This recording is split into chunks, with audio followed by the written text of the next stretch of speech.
Ladies and gentlemen, boys and girls, how you folks doing? Welcome here and welcome to another edition of AEW.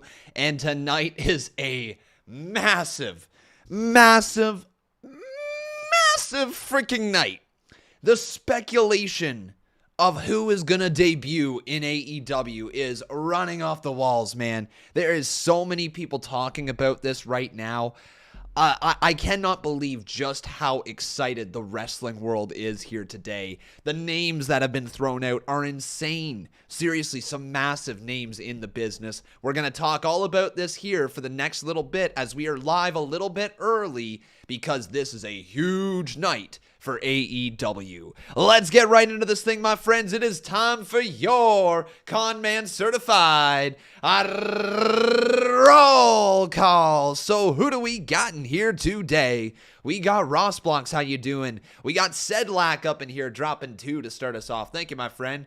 We got ourselves Young Boy, welcome to the stream. We got Cole Mario, how you doing? We got Godova Grant is in here. We have Trey Lucado, Turquoise Hawk, good to see you. We have Carlos again. We have Royalty Killings, good to have you. Richard Finch. We have Carlton Green in here. Cubs fan 16. How you doing? We have Big Dog. The Big Dog. The woo woo woo woo woo woo. Big Dog.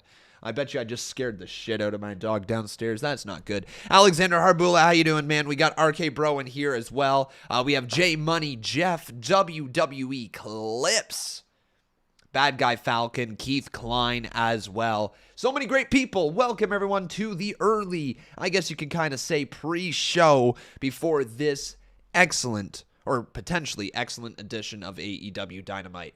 So guys, if you have not heard, and you've been living under a rock like Patrick Starr, okay? If you have been a Patrick Starr, then you have missed the news regarding AEW, and that is that there is going to be a big announcement from Tony Khan tonight.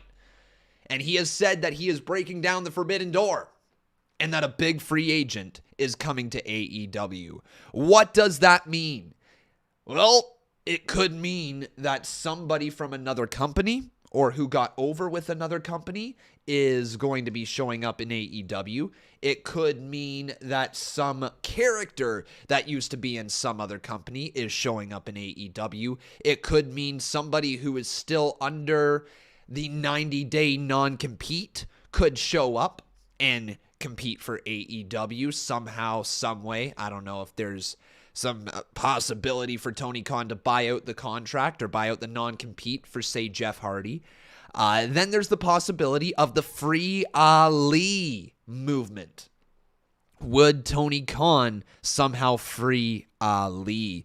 Guys, there is so much that could potentially go down here tonight, but I want to hear from each and every one of you right now in the live chat. Who do you think the special announcement or surprise, I guess is a good way to put it, who do you think it's going to be? Do either vote 1 for Keith Lee, vote 2 for Karrion Kross, vote 3 for Bray Wyatt, or vote 4 for other, and the other could be literally anyone.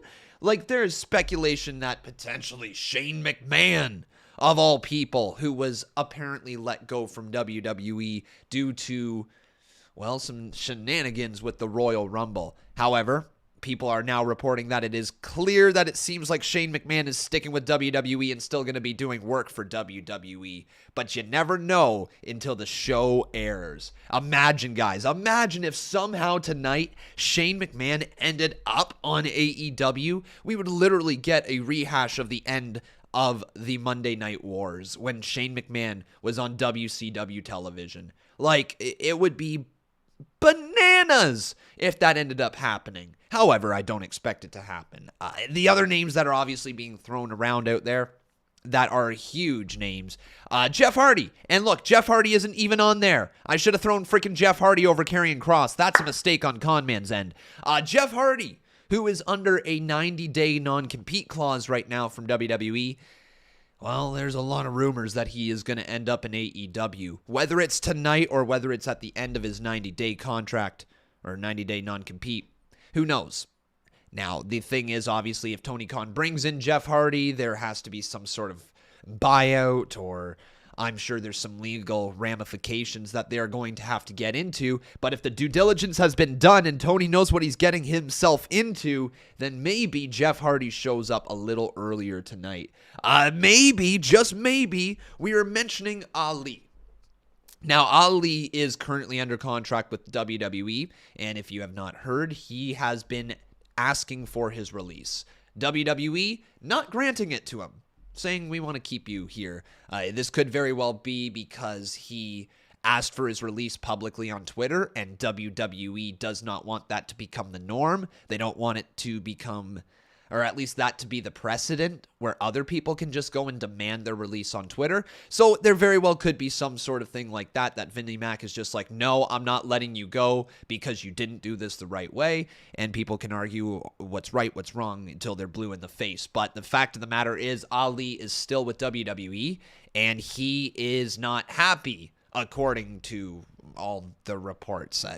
You never know with the dirt sheets, but according to all the reports, he ain't happy and he wants to be released and he wants to be freed. So you never know if maybe Tony Khan over there found a way to get Ali over to AEW.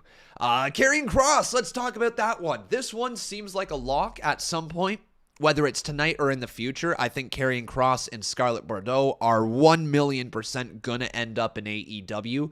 You take a look at their big, imposing, menacing men that they have who can put other people over, and the list is very short. It's very short. It runs at Lance Archer, and it ends at Lance Archer. You know, you can talk about Powerhouse Hobbs, but they're building up Powerhouse Hobbs. You can talk about Wardlow, but they're building up Wardlow. There is no one on that roster right now who is a monster, a menace, to go up against somebody, a hot babyface. And Karrion Kross is that man, 100%. I would bring in Killer Kross, and I would put him right there against all your mid-card baby faces, every single one. Heck, think about this. You got people like Rey Fenix versus Karrion Kross. Goodness me, talk about an awesome matchup that would be. But anyways, that's just Karrion Kross. Whether it's tonight or in the future, I think he's a lock at some point to end up in AEW. The other man over there, it's Keith Lee. Whoop, whoop, Keith Lee. Whoop, whoop. Keith, baby. Daddy Keith. I don't know if he's actually a daddy, but he did just get married to Mia Yim. Congratulations to him. Yeah, Keith Lee, probably the most likely scenario out of all of these people here tonight. His 90-day contract or 90-day non-compete has expired, so he is good to go. He is a big force in that ring. He's got a lot of charisma, and people like him. That is exactly what AEW needs right at the moment. So it would make a ton of sense if Keith Lee was the man who is facing off against Isiah Cassidy tonight. It would make a lot of sense. But there's also other people who would make a lot of sense. People like Swerve Scott. That's right, Hit Row. I know it was very cringe, but anyways, Hit Row man, Swerve Scott. This dude could very well be on his way to AEW, and I would not be surprised in the slightest. Well, I mean, I would be surprised because I don't know if he's going to be there, but I wouldn't be shocked if tonight he was Isiah Cassidy's opponent. Swerve Scott, he is great. He is young. He has all the potential in the world. He can talk. He can rap. He's got a good creative mind for the business. He can wrestle. I don't know why you wouldn't want that man on your contract or under your roster, right? Ryan Vizquez says, but Swerve still has his 90-day non-compete. Does he? I thought that expired. Hang on. When did Swerve get released? Let's see here. So when did he got November 18th, December 18th, January 18th, February 18th. So a week this Friday. So yes, he is still under his 90-day contract. If we go 3 months, it's not necessarily 90 days exactly. Let's count 90 days here. So Swerve Scott, boom, released on November 18th. So that is 2, 9, 12, 16, Okay, quick maths are not working for me. There's too many days to count. Anyways, he's around there, so maybe Swerve Scott tonight. It could be... Who else? I guess let's talk a little bit about Bray Wyatt. That one is a huge one if they got him. Massive. If AEW found some way to bring in Bray Wyatt, oh my God, they would have the license to print money. Some wrestling fans in AEW would hate him, and a lot of wrestling fans from outside of AEW would love him.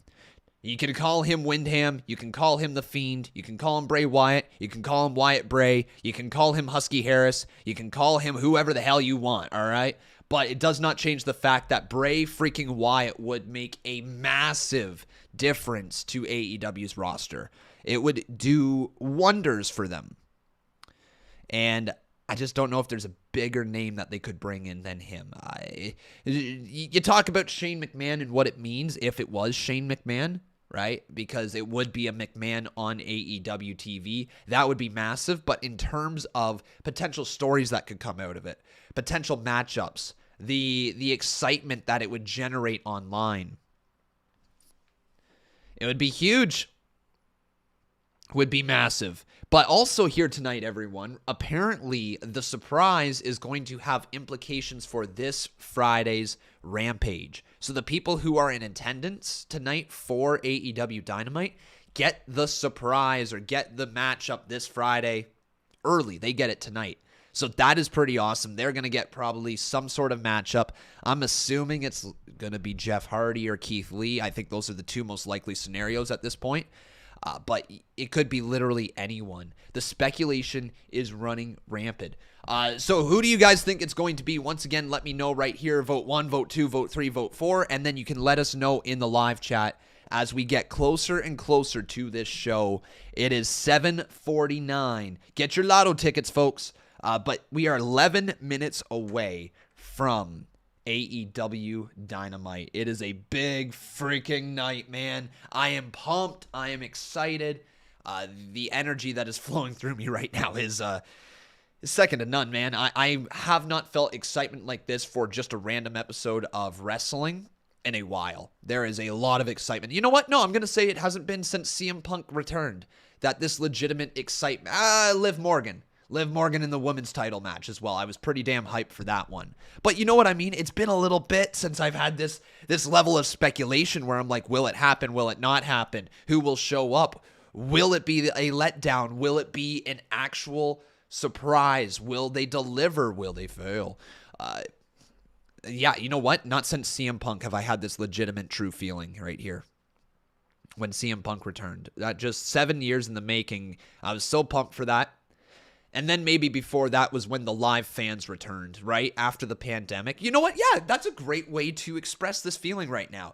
I legitimately feel like how I felt when the pandemic was ending. Well, pandemic was ending. When the fans returned. When everybody was back in the buildings. That's how excited I am here tonight. It's that level. Is anybody else feeling the same way I am? Sedlak says, wait, my $1.99 donation never got ran. Shouldn't I be Boss Battle Champ or no? Dang, dude, you're totally right. Sedlak, I'm going to give you a free one right there simply because you are 100% correct. Sedlak is the new boss. So there you go, buddy. You're a one-time Boss Battle Champion. Boom. And then we have Sky Zone Gaming, who took over, becoming a Boss Battle Champion as well. Boom, there we go. And Jonathan Farthing dropping $3. Thank you so much, Jonathan. Really do appreciate it. So let's run that right there. But yeah, any other names that we have not really mentioned that could be showing up here tonight? What about William Regal? Someone in the chat, I can't remember who it was earlier today, mentioned the potential of William Regal showing up. and Regal being like a manager or a general manager of somebody. That would be pretty big for AEW. I don't think a lot of people realize the impact that William Regal could have, but it would be massive. And imagine if they brought in William Regal and Samoa Joe somehow. Can you imagine? How would that go over? The former general manager and special enforcer of NXT on AEW TV. Could be good. People saying I don't see Regal, though. Some people saying Triple H. Imagine. Okay, I got to ask right now. We asked this during the podcast, the Unnamed Wrestling podcast that ran earlier today. And if you want to hear my thoughts, See Wrestling's thoughts, and Botch Guy's thoughts with our speculation on what's going to happen here tonight, you guys can check that out after the stream tonight. All right, it's right here on this channel. But me, See Wrestling, and Botch Guy were talking about who would be bigger if they showed up in AEW. And this is a question that I'm asking you now. Would it be Shane McMahon? Or would it be Triple H? What would be a bigger thing to happen to AEW? A McMahon in AEW or Triple H in AEW? What do you think?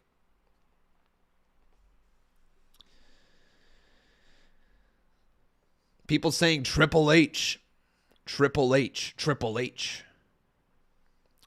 Triple H. There's some people saying Shane, though. And you know what, guys?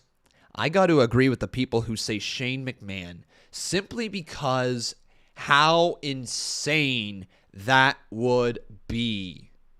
Legit. How insane it would be. Triple H showing up would be bonkers.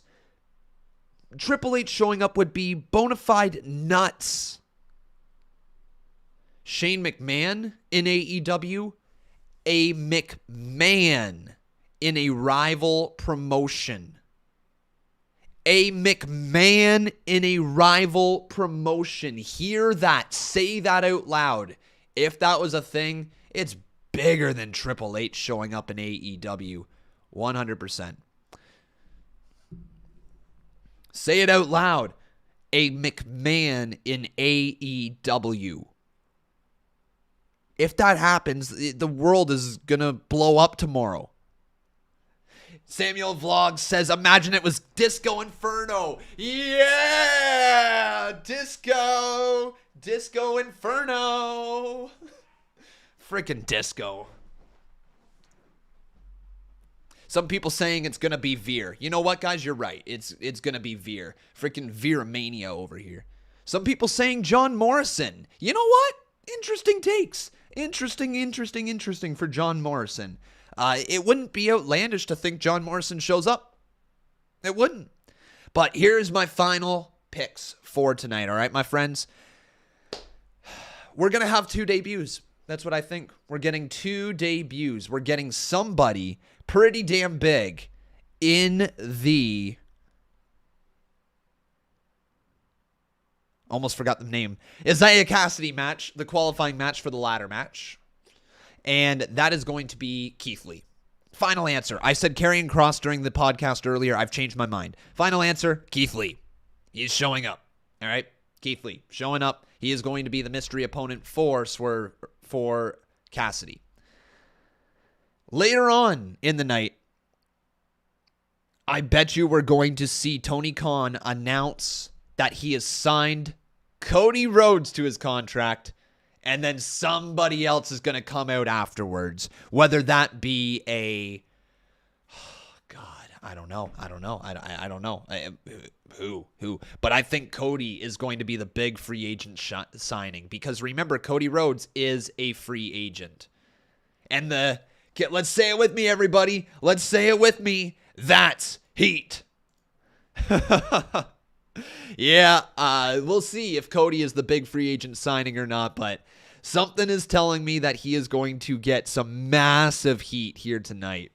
Massive amounts of heat. Also, there is some people mentioning that it could be Braun Strowman, the Titan. It could be. If it's the Titan, if it's Braun Strowman, I will be a little upset. Not a little upset. I will be upset. I'll be like, oh my God, it's the fucking Titan. Like, I don't care about him. I'm sorry, Adam Scherr. I do not care about his wrestling character. The ship sailed for me in 2017, I think it was, or 2018, whenever he had the Royal Rumble match against Brock Lesnar and Kane. The ship sailed for me then, and I have never gotten back on it. I do not want to see him in AEW. I do not want to see him on any major promotion because all he does is I will eat you. It's like, who freaking cares? Choo choo, get the hell out of the way, man. So yeah, not a fan of Strowman. So I hope to God it's not going to be him. You know what, though? They might bring him in just for that heat. Just for the heat. Cody Begg says, I hope it's Goldberg just to completely nuclear piss Khan off. Oh, watch them do that. Watch them do that. You know what? No, they're going to bring in the freaking Lucha House Party is what it is. That's what's going to happen. I'm done. I said it earlier today during the podcast. If the Lucha House Party shows up tonight and they're the big surprise, I will literally be done. Okay, guys? You will never see me stream wrestling again if the freaking Lucha House Parties show up. My God. We got Spencer TDB, sorry. He says, Sup Con, first time watching you live again. Oh, first time in a bit. I'm a little dyslexic, excuse me. First time in a bit watching live with you again. My guess is either Johnny Gargano or Killer Cross. That's a good guess there, man. Good guess. Johnny Gargano is away being Daddy Gargano right now, but it couldn't be impossible. You never know. Maybe he shows up. But most likely, I think he's taking time off and then going to end up back in NXT. However, we will wait and see. Thank you, my friend.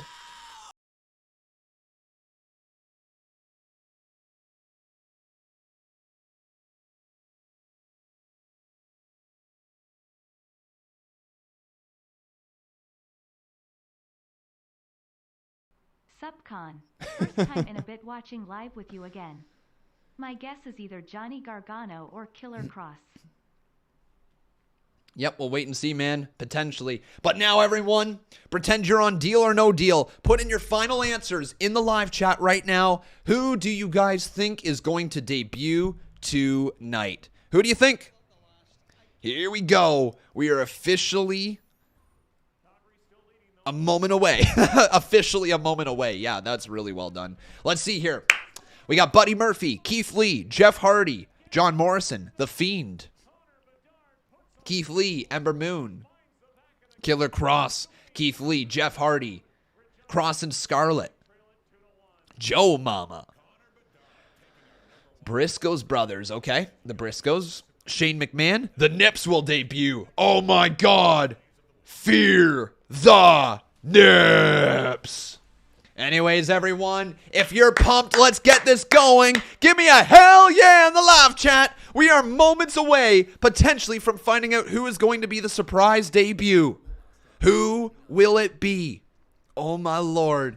Oh, my Lord. Some people are saying the Curry Man. Freaking Curry Man in AEW? Oh, my God. We also got Brandon Harbin in the chat. Good to see you, buddy. It's Dynamite time. Let's get some Dynamite emojis in the chat, guys. Spam those Dynamite emojis. I'm not sure if there's anything like that. Maybe TNT? Something explosive in the live chat. Spam them. Get them up. Some people saying Stone Cold showing up. Yo, let's just throw John Cena's name out there while we're at it. Boom. Yeah, some firecrackers. All right, we'll work with the firecrackers. That works for the Dynamite.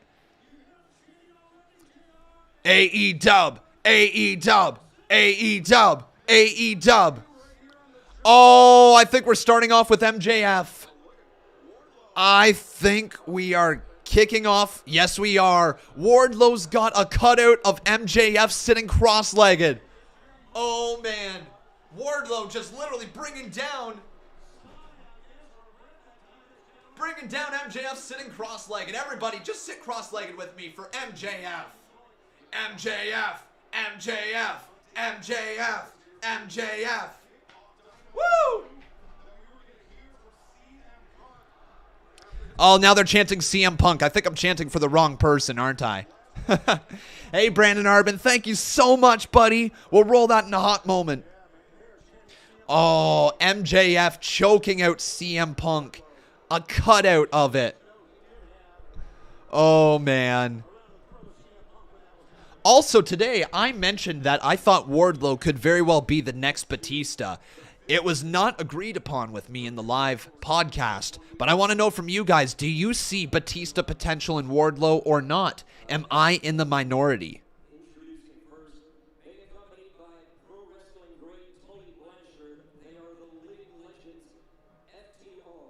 Here comes FTR.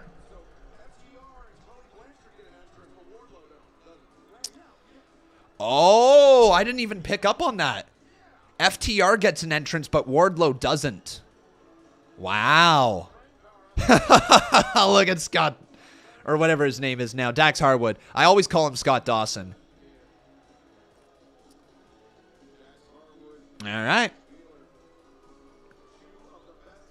So FTR, you guys know I love FTR as well. They might be, they're probably my favorite tag team. Probably my favorite tag team. Just in terms of their match quality, it's always excellent. The Young Bucks also really, I enjoy the shit out of the Young Bucks, if I'm being honest. I also love the Usos. FTR's in my top 3. It might change by the day, if I'm being honest. Here we go. Hey, and Sean Spears gets an entrance as well. Oh, the accountability. Sean on his way to the ring. The chairman is here. Oh my God, Sean Spears is so ridiculous. He's actually so ridiculous. Lux7 says, sorry I didn't get a notification. It's all good, buddy. Welcome to the stream. Sean Spears. Wait a second. Big announcement.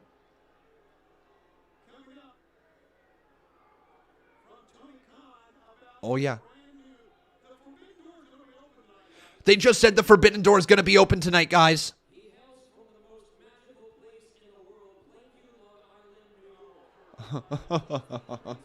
Here comes MJF.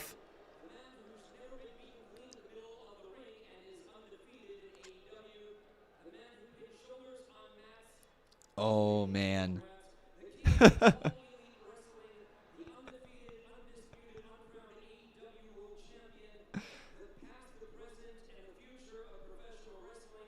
Wow. What an intro.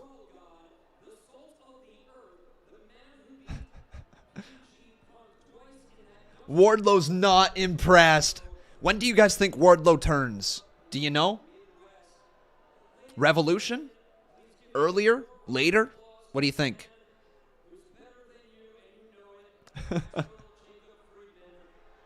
MJF. Here he comes. There he is, everyone. MJF. He just beat CM Punk, and he... You know what, guys? MJF is the only person... Oh, my God, he's entering on a throne.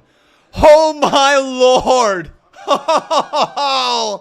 That right there, everyone.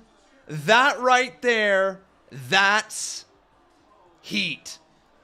Oh, yo. Oh, he's such a good heel. But MJF is the only person in wrestling history who is able to say they beat CM Punk not once, but twice in Chicago. Twice in the same night in the city of brotherly love, right? That's Chicago? I just feel like I maybe misquoted that. Maybe I said the wrong one. City of brotherly love. Where's that? Hang on. One sec.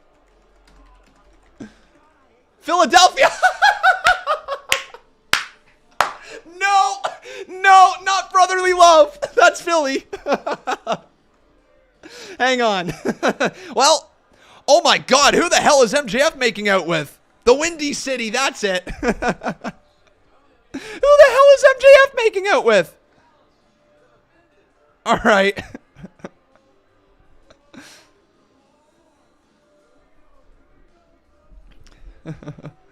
Oh, hey! Everyone jumping around, but Wardlow not being a part of the jump. And confetti as well. Woo! And MJF's got the stick in his hand.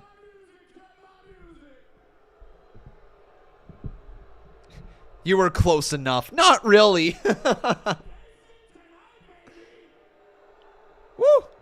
Combined Forgot says, did I hear the announcer say the Forbidden Door will be open? I did. Cody says, this Maxwell dude has a bigger ego than you. Correct.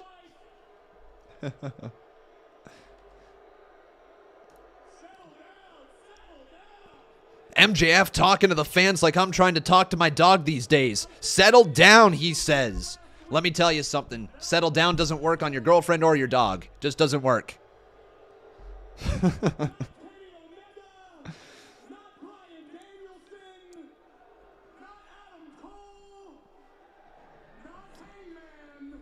Oh, he just addressed Hangman a little bit.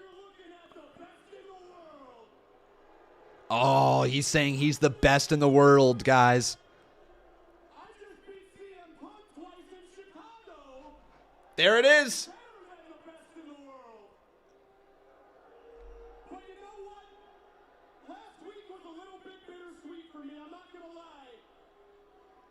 Okay. There's a shut the F up chant. Oh. Oh. The fans are not happy with him. Rightfully so.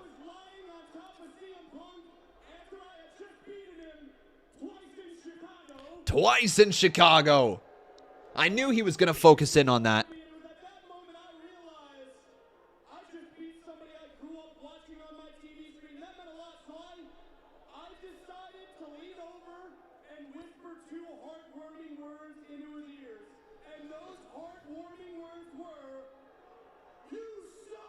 Oh, boy.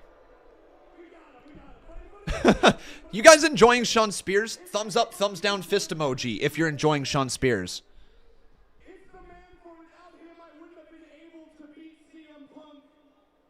Twice. Twice in Chicago.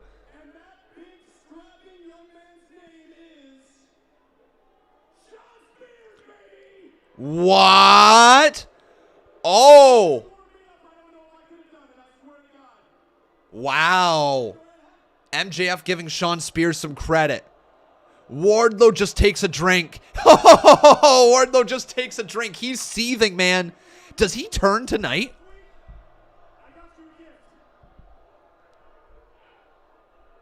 He points to the sign. Better than the best in the world.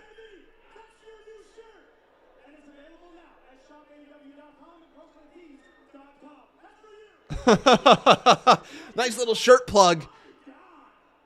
Better than the best in the world. Are you guys going to get that shirt? Yes or no? I'm not just here to party. I'm here to make a statement. After last week, I proved I'm better than Brett in Canada. I'm better than Piper in Portland. And I'm damn sure better than CM Punk in Chicago. I'm better than Brett in Canada. Wow. And here comes the next level of MJF. He's going to start his rise towards, wait for it, Hangman Adam Page. Hangman versus MJF at Revolution. What do you think? Uh-oh, here comes PG Punk.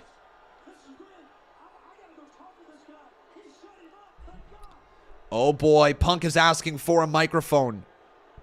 And Tony Schiavone just loved that. Listen to the Punk chants. CM Punk, CM Punk, CM Punk. Gosh, you know, I'm watching the monitor in the back and you're talking about beat me in Chicago. Your win in Chicago is by a suspect who's your spray tan. Ooh. I'm a little bit of an island amongst myself. I don't like to ask for help. Luckily, today, I learned from my mistake a couple of weeks ago. You bunch of jackasses like to pick your spots and beat up one guy. Today I got some friends. Oh, who does Punk have? Who's with Punk? Who is it? Oh, it's Darby and Sting. Oh my. Oh, it's Sting.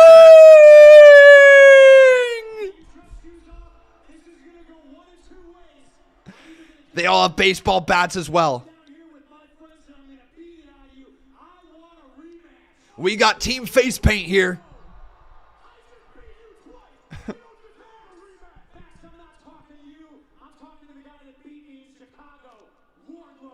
Oh.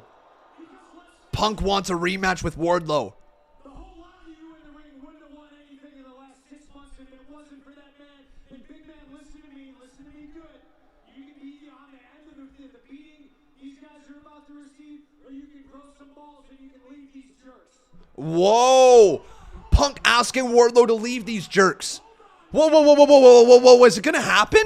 Oh my God, are we going to get the Wardlow turn tonight?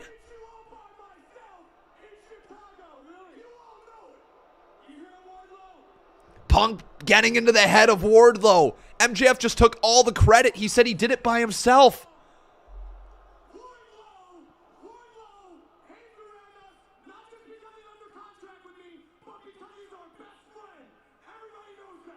But because he's our best friend. Punk wants a rematch.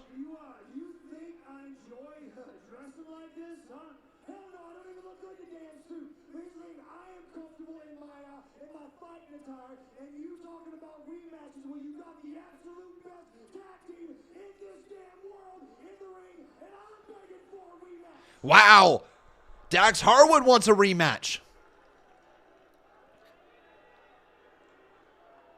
Darby getting a hell of a rub. Imagine being Darby Allin right now.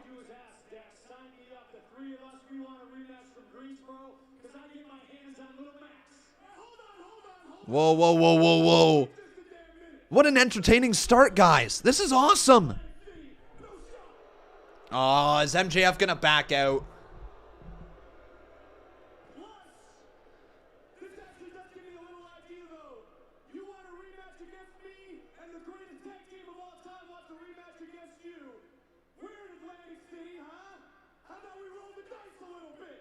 What's going to happen? Hang on. Hey, Punker,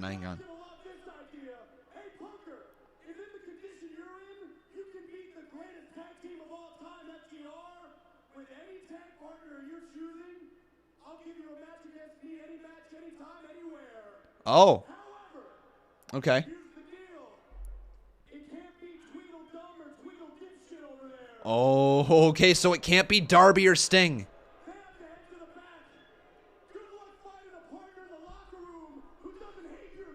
Wait a second. Who's going to team with Punk tonight? Wait. Wardlow and...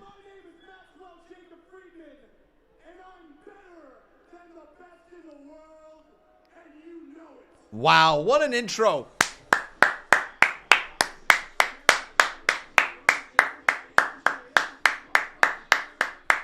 What an intro. Honestly, I don't know how you could have started a show better than that. I really don't know how you could have done a better start to a show than that, unless you literally had CM Punk show up after 7 years. That was awesome. That was really well done. That was a well-executed wrestling segment that got me excited for a match later tonight. It got me guessing who's going to be CM Punk's partner, and it also created an intriguing matchup. One of, if not the greatest tag team in the world in FTR versus Punk and a partner of his choosing. So we'll get a good match out of it. We're going to get some sort of question who's teaming with Punk. And that's not the only thing we have going on tonight. We got more surprises showing up on this evening. We've got ourselves the AEW World Title match. Guys, this is an awesome looking show. I am very, very pumped to see how this goes down. But we got ourselves this $42 donation from Brandon Arbin. And obviously Brandon is hoping that tonight will be Mr. Let Him In. Sing it with me! Woo! Her, heel, her, Man, I miss this song.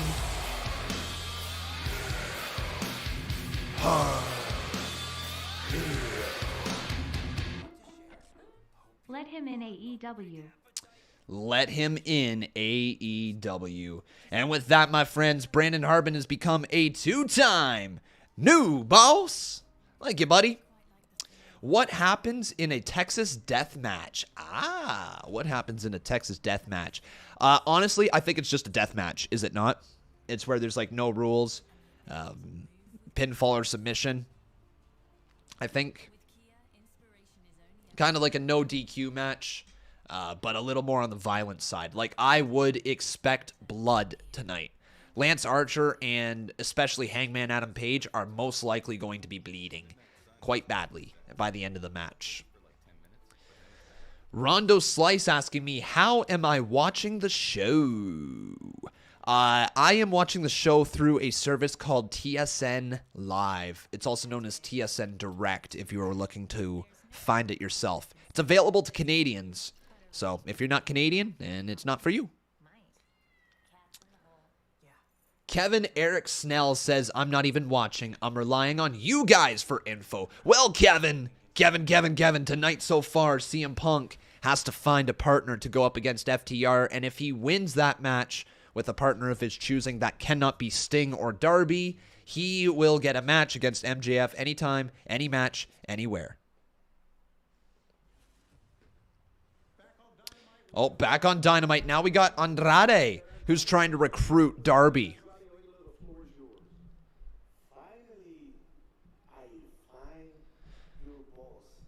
It's just too damn bad Andrade didn't make it as far as we were hoping. He's kind of dead in AEW right now, if I'm being honest. Santos Escobar is everything WWE wanted Andrade to be.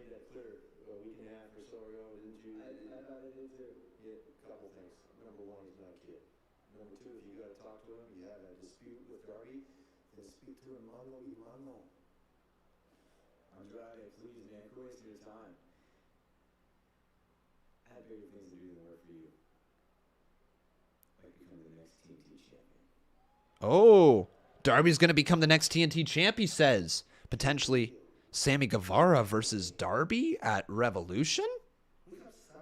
Could be good. We've seen that before, though, right? We've seen Sammy versus Darby.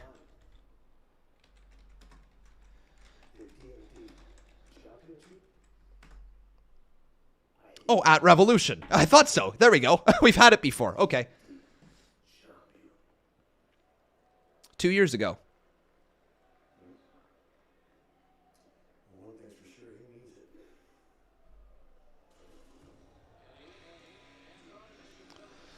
All right. Here comes the Andrade Hardy family office. The AHFO. And here comes the Butcher. See, Wrestling says, you still hyped, Con? Oh, I am, dude. I'm freaking hyped. Not the Butcher, the Blade. My bad, guys. I said the wrong name. The Blade is here, though, not the Butcher. Oh, my God. There's a... Oh, no. Bully Ray. Yeah, I'm still pumped, man. Is everybody else still very excited for the potential huge debut tonight? We will see. But here comes Wardlow. The man that reminds me of a up-and-coming Batista. I don't care what anybody says. This man reminds me of Batista so flippin' much. Ho, boy. Look at the size of this fella. 41-7. Wardlow's here. Sean Spears has like a burger bun. Is that what that is? Was it worth Wardlow walking to the back? He didn't have his ring gear on. He didn't even have time to tape himself up. Listen to the pop. The fans are behind him. They are behind him. Who do you think's more popular, though? Hook or Wardlow? Let me know in the live chat. I'm going to say Wardlow still, but Hook has been incredibly exciting since he's shown up. I think the hype is there for Wardlow, though, to break out and be a world champion.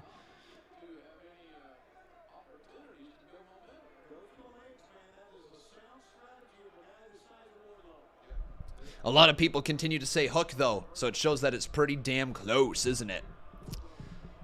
See, Wrestling says Hook 100%.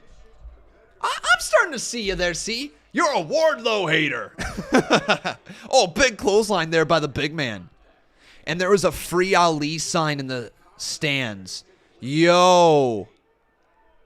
I'm joking, by the way, C. I know you're not. Oh. Blade gets tossed down.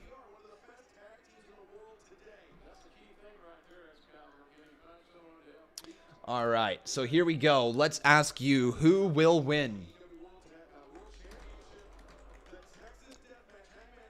Wardlow? Or will it be Blade? All right, get your votes in, my friends. Vote 1 or vote 2, Wardlow or Blade?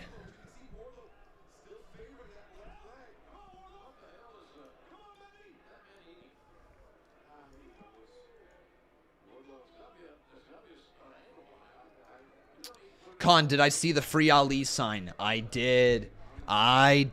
Tony Khan certainly saw it as well, so it very well might be a thing that we see in the future. Maybe Tony frees Ali somehow. Maybe he frees him tonight. Now Wardlow taking the blade right into the steel post.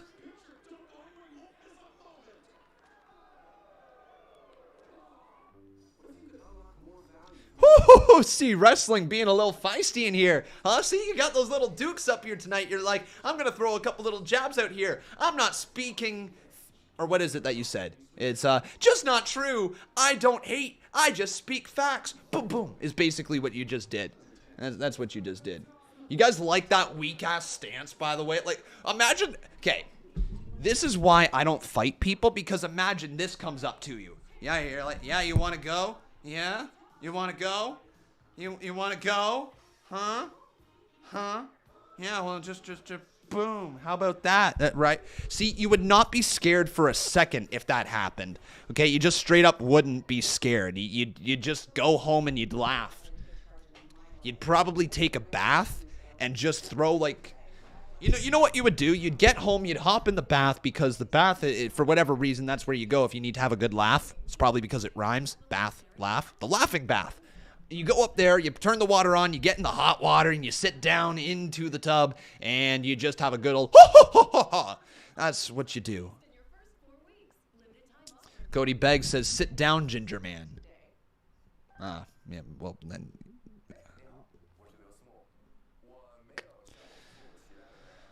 All right. I'm a ginger. It's not teasing. It's bullying. See, Wrestling just straight up admitting to it. Awesome Conspiracy says, Tony should buy out Ali's contract. Why keep a man you're not going to use on television? It's completely insane. I know, man. Cody says, you will never be intimidating, Connor. Guys, like, what if I grow my beard out, like, as long as it possibly can? Like, if I have an Eric Rowan beard.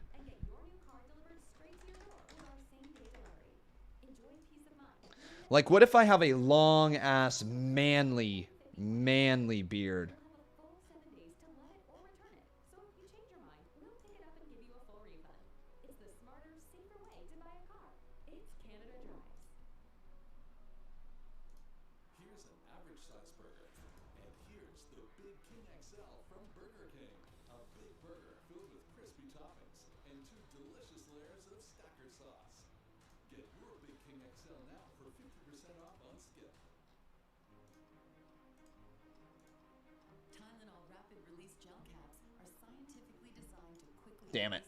Damn it. I was hoping that would be transparent. Damn.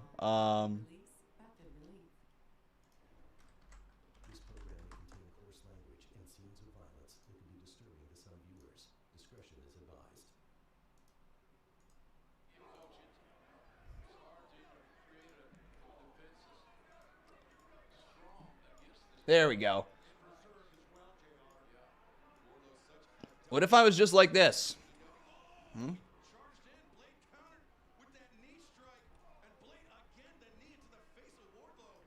What if I was just like this at all times? What if this is who I was? What if,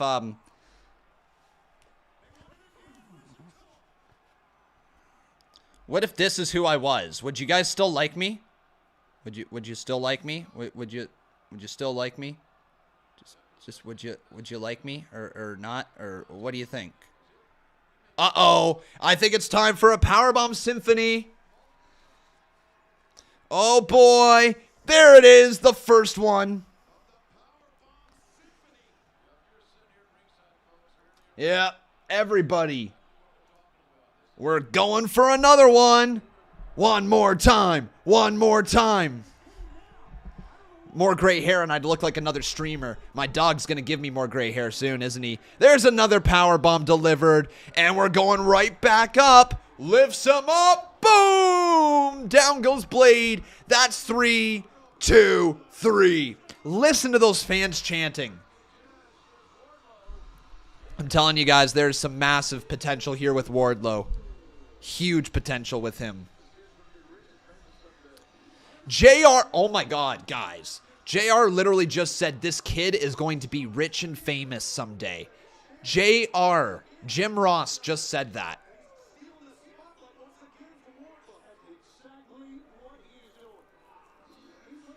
And then Shawn Spears hits Blade over the back with the chair.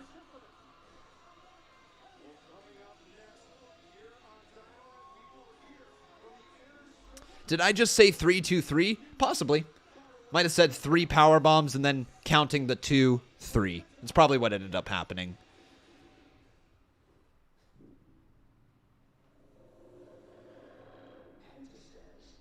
What's this? What the hell is this? Oh, is it Penta? What?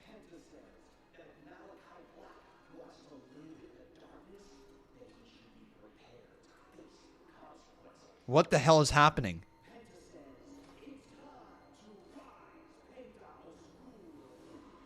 Oh! Oh!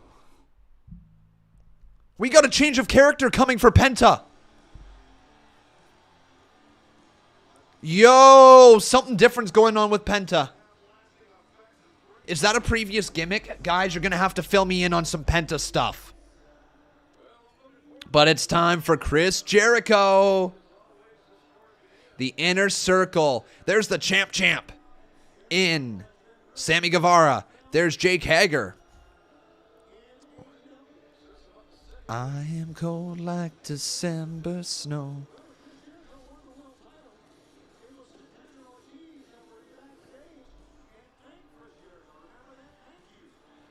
Man.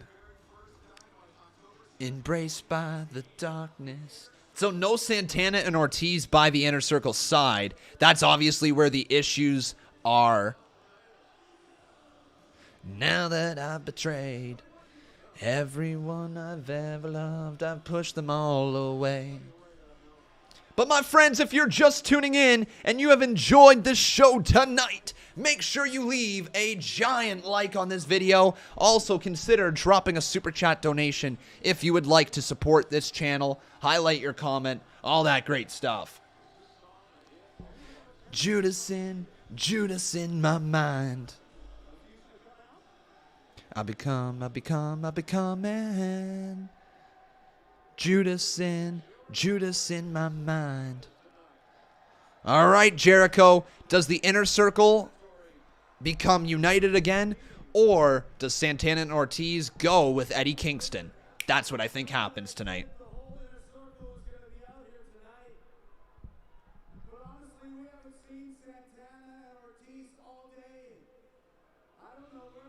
Oh. Think here they come, right? Yeah. Here they come. Santana and Ortiz, there is no doubt about that. That is some LAX stuff. Everybody chant it with me. LAX, LAX, LAX, LAX.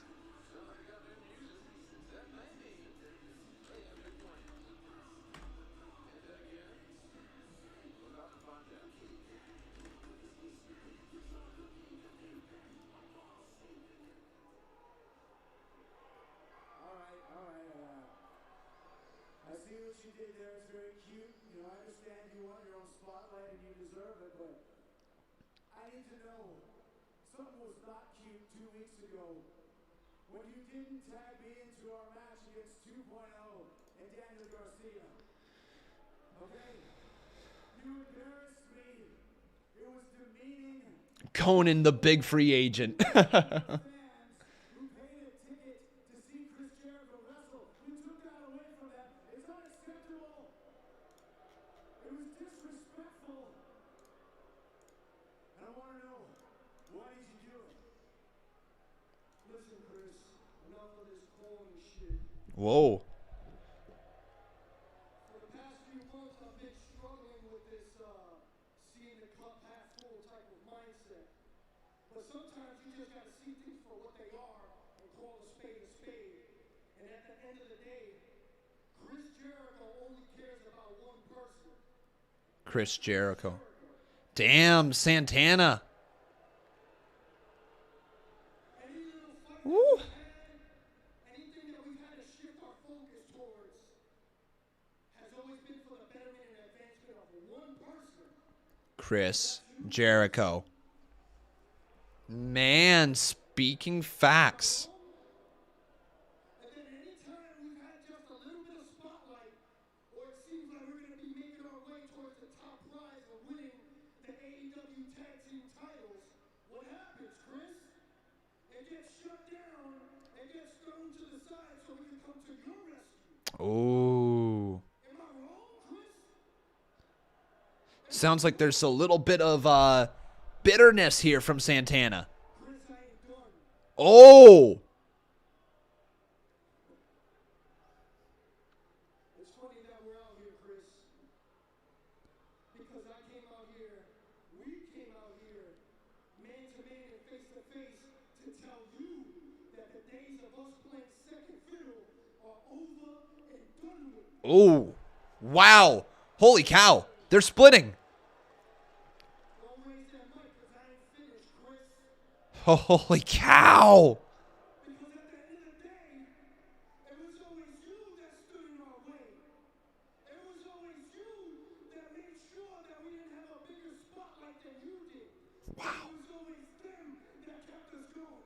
Okay, that turns right back to the fans. So these guys are okay. They're good in the eyes of the fans. You what, Chris? I'll tell you, I'll tell you, I'll tell you, I'll tell all of you. You better look at this man in his face and you better thank him with everything you've got. You want to know why, Chris? Because if it wasn't for him, I would have dropped your ass a long time ago.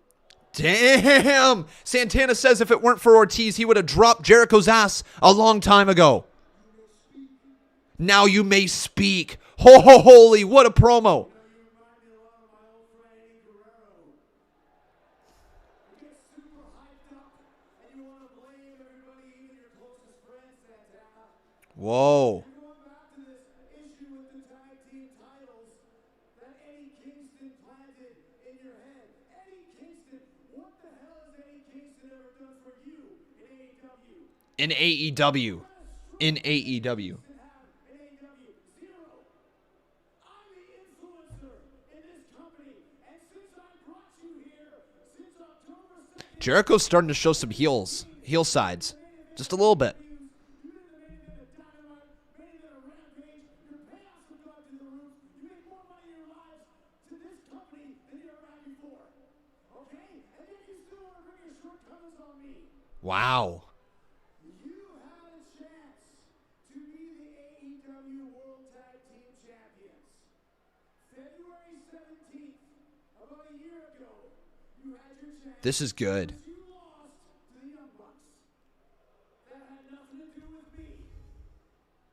But yet you want to pull all your problems on me? How about this? I brought you into the inner circle. I can kick you the hell out as well. Jericho just threatened to kick him out of the inner circle. Jericho, dude. When somebody wants to leave, you don't threaten to kick them out. You try to fix it. When I think about how I put this fashion together with attitudes like this, I have to ask myself, maybe I invited the wrong two members of LAX to join. Oh, Jericho just said maybe I invited the wrong two members of LAX to join. Shit, this just jumped up another level. They mentioned LAX.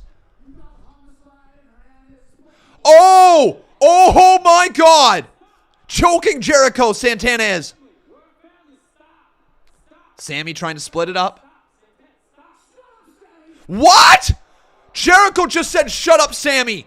Oh, Sammy split from him. Jericho! Oh ho ho ho ho!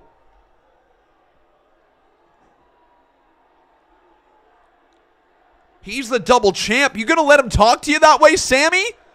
Sammy! Sammy! Sammy! Whoa! Sammy's had enough. Hand up in the face of Jericho. I don't know what the hell's going on right now, but I love you guys. You guys are my family. In a circle forever, that's what we've always said. But Chris, I gotta be honest with you. One of my goals is to be the greatest champion in professional wrestling that there's ever been. All right. And all this bickering back and forth, it's not gonna help it. Wow. You know what? Oh my God, Sammy's leaving. Sammy putting the Inner Circle jacket down. I've quit this group before, and unless you guys can figure this shit out, I'll quit again. Oh my God. Sammy just threatened to quit the Inner Circle again if they can't figure it out. What a segment.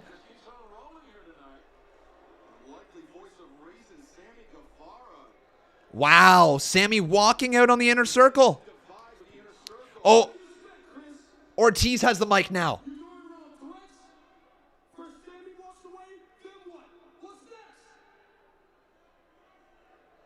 I think Ortiz is done. You couldn't have your facts more twisted, Chris. You keep it literally ours and Eddie's relationship saying he's never done anything for us. You couldn't be more wrong. Yeah. Like the Inner Circle, Eddie Kingston is one of our brothers in arms. And Defending Eddie Kingston now. all this Oh, man. and moaning that we're doing in the middle of the ring isn't going to settle anything. Let me give you a little history lesson where we come from. Oh, all right, Ortiz. We come from and we have an issue, we don't deal with it by doing this.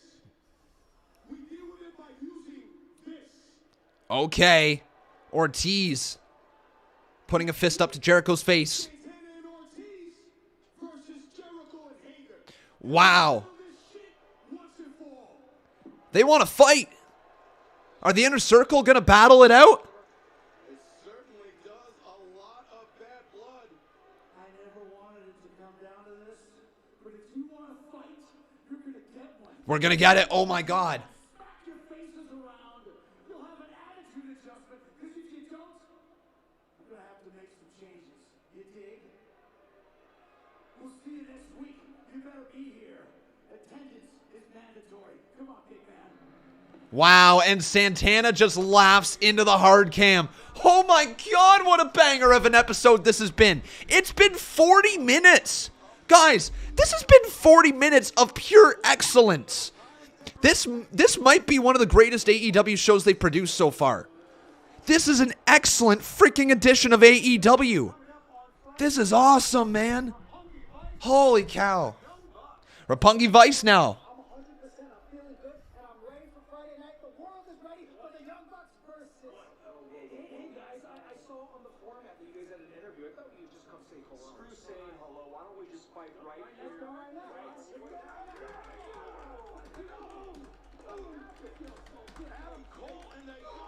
So Adam Cole now and the Young Bucks attacking Roppongi Vice. Oh! The BTE trigger there. Romero's down, and it looks like Trent and his neck issues. Wait a second. Oh, hang on. I think the doctor is in. Oh, what?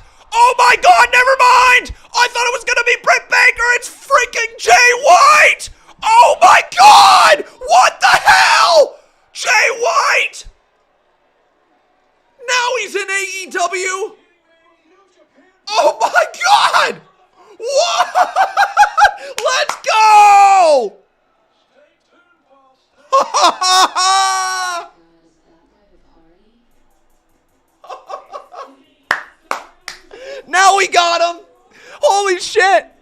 Bullet Club might be going to AEW as well. Oh my God, what a freaking show this is.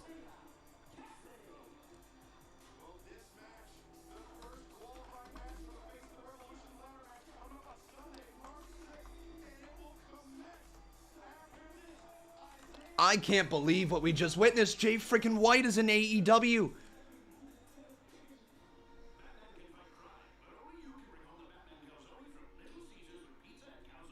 Jay freaking White in AEW.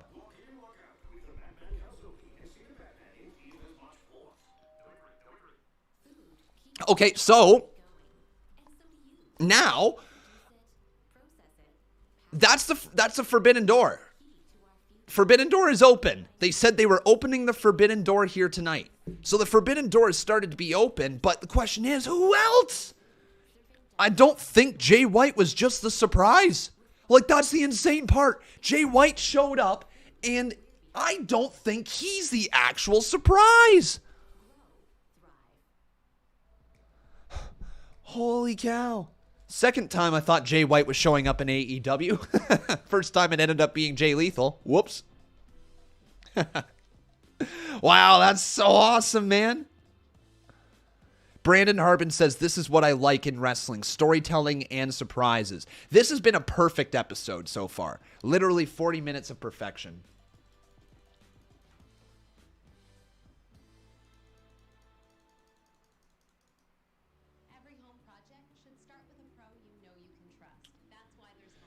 Holy cow. Jay freaking White, everybody. Switchblade. That's huge.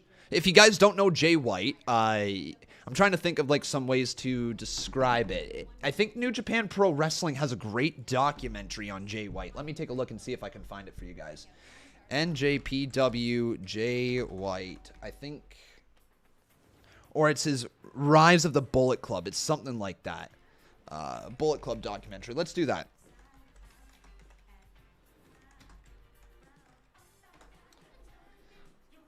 History of Bullet Club. There it is, guys. So if you want to know a little bit more about him, you should take a look at this series over on NJPW's wrestling channel, their YouTube channel here.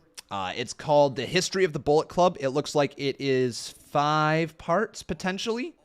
5 parts, and you'll get a very good rundown of who Jay White is in that docuseries. So take a look at that one. It's on YouTube. It's free. The History of the Bullet Club. Check it out. Panda Bear says, I have a weird feeling that there's another surprise / debut happening tonight. Even though Jay White is probably the surprise debut. He's not. I don't think he is. I do not think Jay White is just the surprise. I think we're going to get somebody else here. We'll see, though.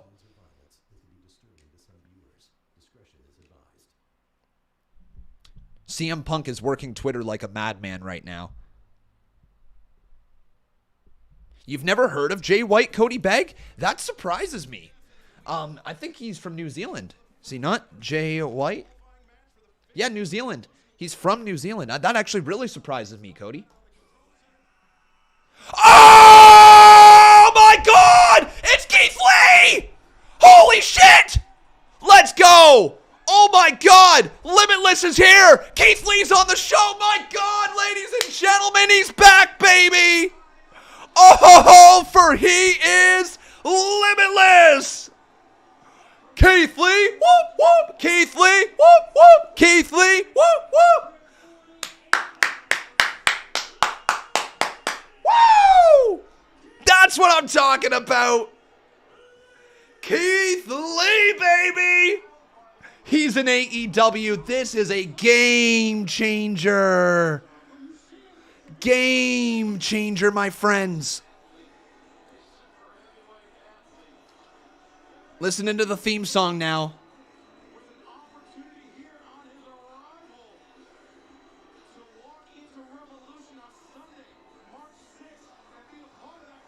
Wow. There's the Bearcat. Man, guys, that is huge. Oh. We just got Jay White, and now we've got Keith Lee. This is amazing. Cassidy, you're in a lot of troubles, guys. Keith Lee. Hang on, guys. I think we've got some official news. Here. Is Keith Lee all elite? Is it official? Damn.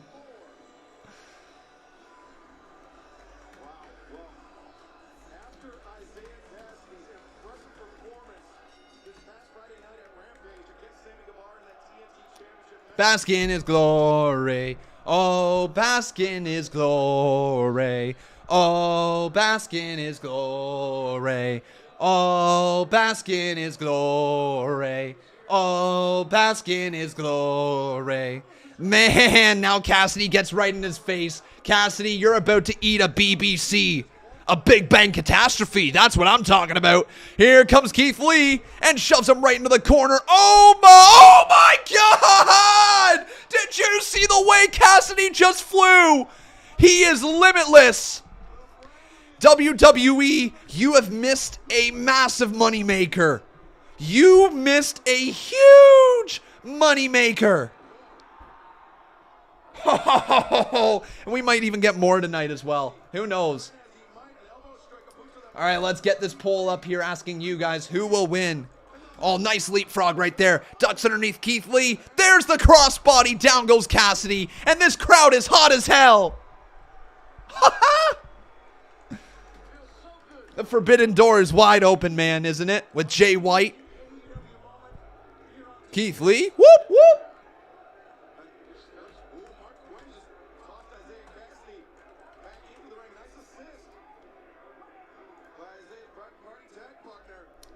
That'll be Keith Lee. There you go, guys. Get your votes in for who do you think is going to win this qualifying match.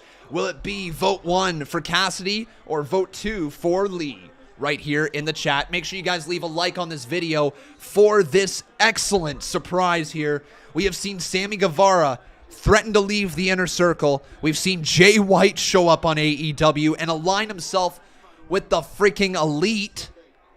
And then Keith Lee. Or the Super Elite. Super Click, whatever they call themselves. Now I think we're looking for... Oh, Cassidy, though, just slides underneath his legs. Keith Lee goes for an elbow shot. Cassidy, drop kick there to the big man. Seriously, Keith Lee is a game changer.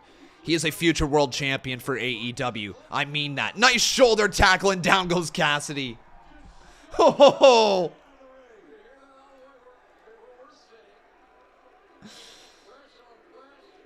Dude, Duff says this is an after party for Keith Lee after he got married to Mia Yim. Quite right, my friend. Brandon Harbin says just married and all elite. Quite the week for Keith Lee. Cody Begg says, I knew Jay as Switchblade. That's where I was confused. Okay, that makes more sense. Keith Lee, though, really caught in the gaze of Mark Quinn. Mark Quinn now with the referee's back turned. Keith Lee, uh-oh. Just shoves him away. Mark Quinn. Wait, Cassidy, though. I'm not really sure what the hell just happened there. Oh, my God. Oh, my God. Keith Lee just came off the ropes after Cassidy botched, and he was like, the hell was that? Literally. Just looks right at the camera, says, the hell was that? It's freaking hilarious. But now Cassidy going to try to get the countout victory. Anything he can do to get to the Revolution ladder match. But again, guys, make sure you drop that like. We've got 459 watching right now. Let's get it all the way up to 200 likes. Cassidy now, shot right there. The back of the head of Keith Lee. Kick to the midsection.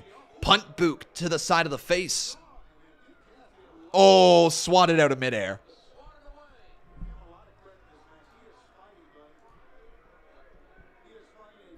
It's been a hell of an episode of AEW.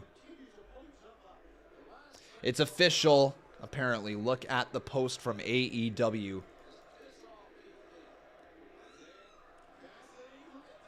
Eat your words, Vinnie Mac. The BBC delivered. That stands for Big Bang Catastrophe. The BBC. Welcome to AEW, Keith Lee. We're proud to have you here, says JR. And now Mark Quenn's going to do one of the stupidest things he's ever done in his life, and that's attack the former Bearcat. You don't attack a Bearcat, otherwise you get the claws. Oh, man, Keith Lee now. Double drop kick from Private Party puts him out of the ring. That's not good.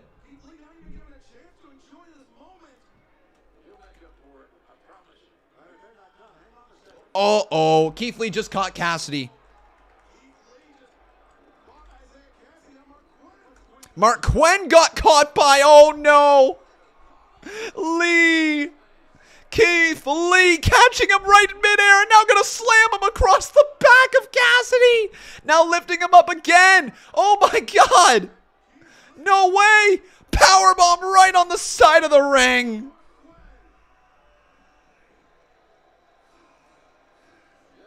Wow, welcome to AEW.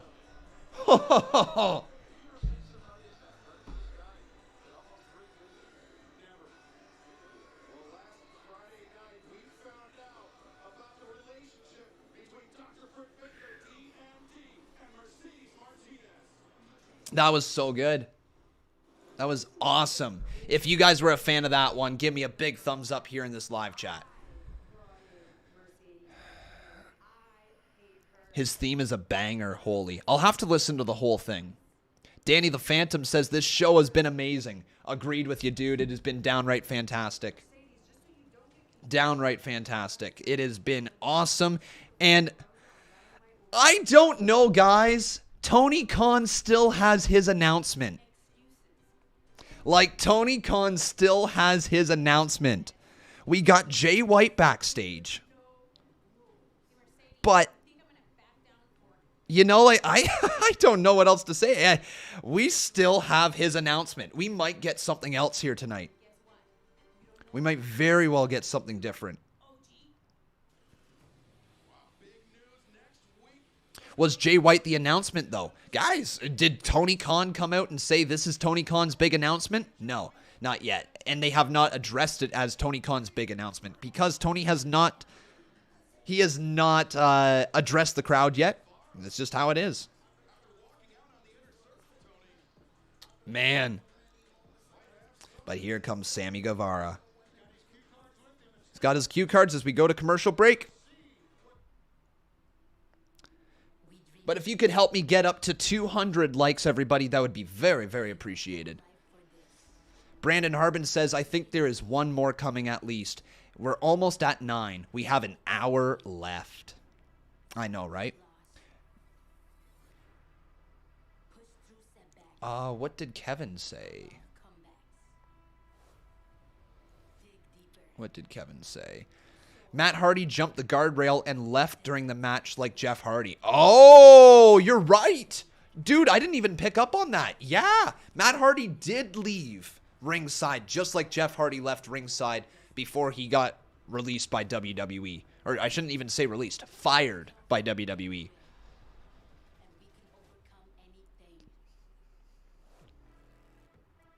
Jamie Todd says, just to be clear, Tony Khan never did it last time. It was Tony on commentary who announced it. Tony Khan never announces anything. Gotcha. Well, all right. I don't think he announced it, did he? Like, I really don't think he's announced it, but that's fair.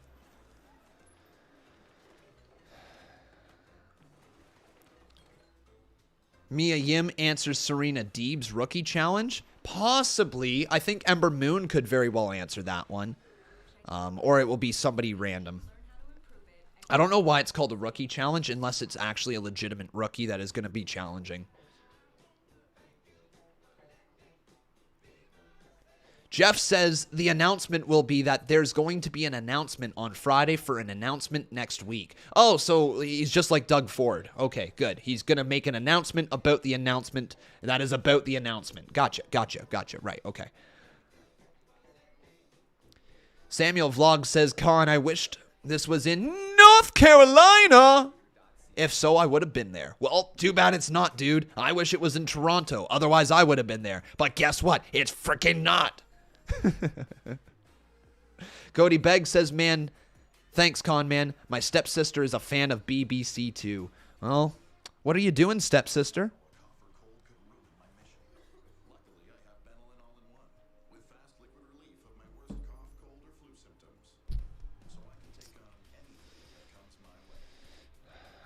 The announcement will be an announcement for future announcements. About the announcements.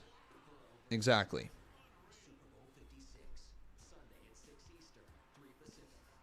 I'll say Danhausen, Lathan, just to get another guy with pain. Jericho mentioned the AA, also known as Cena's finisher. Think you're looking into that a little too deep. An attitude adjustment is a normal thing that people say, but maybe there's more to it. She was stuck in the dishwasher. I didn't know how to get her out. Ah, that's right. Yes, so you had to use your tool. Exactly.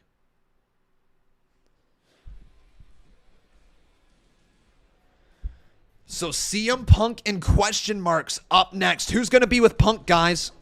Who do you think is with CM Punk? Right now, we're going to find out. All right. Who do you think it's going to be? The top guys are coming on down.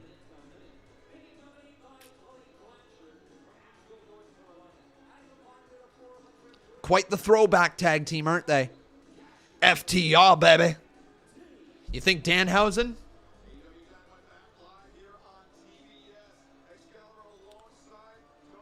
All right, let's just say it right now.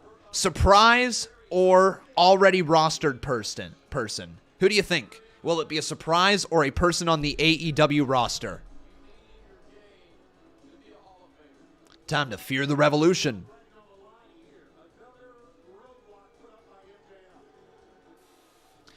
And here comes Punk.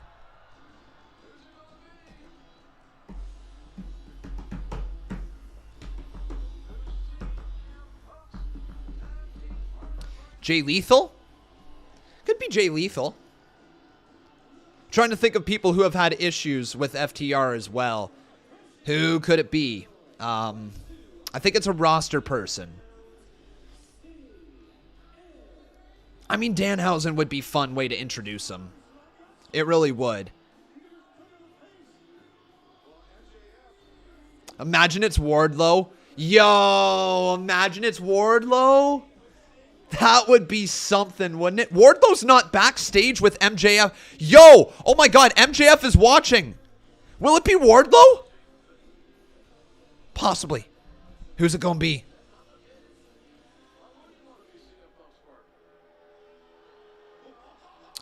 Oh! It's Moxley! Oh! Mox and Punk together? Oh! All right. Okay. Let's go. Jon Moxley. Oh, we know MJF and Moxley do not see eye to eye. It's time for the Wild Thing. Yo, Mox is here. MJF is beyond pissed. Old rivals. Oh, such a good show. It's been an hour. I don't know about you guys, but this hour has been like so entertaining that I haven't wanted it to end. But it just flew by. Wow, this crowd is seriously getting a hell of a show tonight. This might be the best episode AEW has produced. Like, if they continue for the second hour, that is the best hour of AEW television I've seen yet. I think.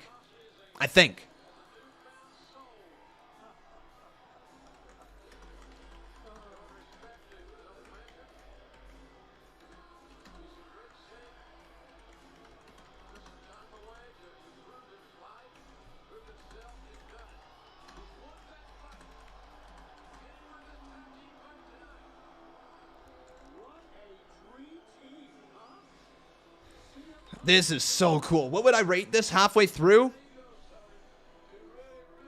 Could it get better? I don't know if it could get better. Like, legitimately, I don't know if this could be better.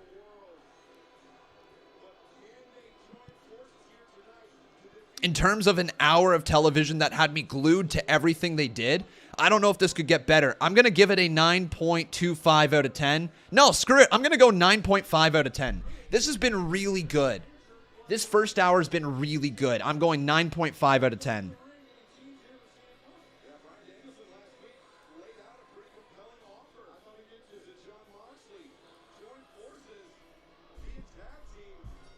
I just released a tweet, so it's official, saying that was the best hour of television in AEW's history. Pretty damn good. Look at Jonathan Farthing dropping some heat in here as well. Thank you, my friend.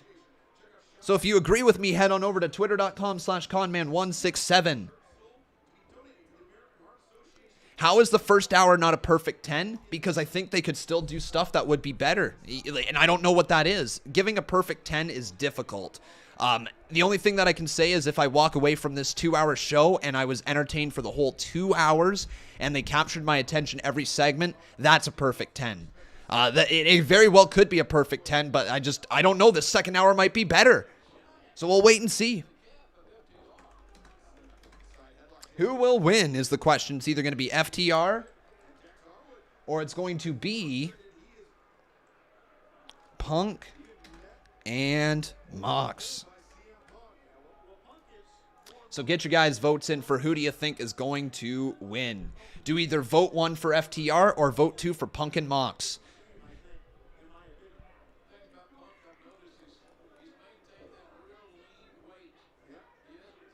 Jamie Todd says, we literally saw the best wrestling match of all time for the first hour with Bryan, and you're saying this first hour was better than that? Yeah, actually, you know what? I am, yeah. I don't think it was the best wrestling match of all time. It was a damn good match. But come on, Jamie Todd, not the best wrestling match of all time. Yeah, I think this first hour as a whole has been better than that. Do not get me wrong, that match as a whole, as one single match, is bloody fantastic. But I also sat there and watched it with Becca, my girlfriend, for the whole hour, and multiple times I could tell she was getting up and doing things. She wasn't sucked in, yada, yada, yada. I was also getting up and doing things here and there. It didn't suck me in until probably the second half of the match. That's just a fair thing to say. However, as a whole, it's a damn near masterpiece. Tonight, though, this first hour of TV has been entertaining all the way through. Like, completely all the way through. Every segment has hit. In my opinion.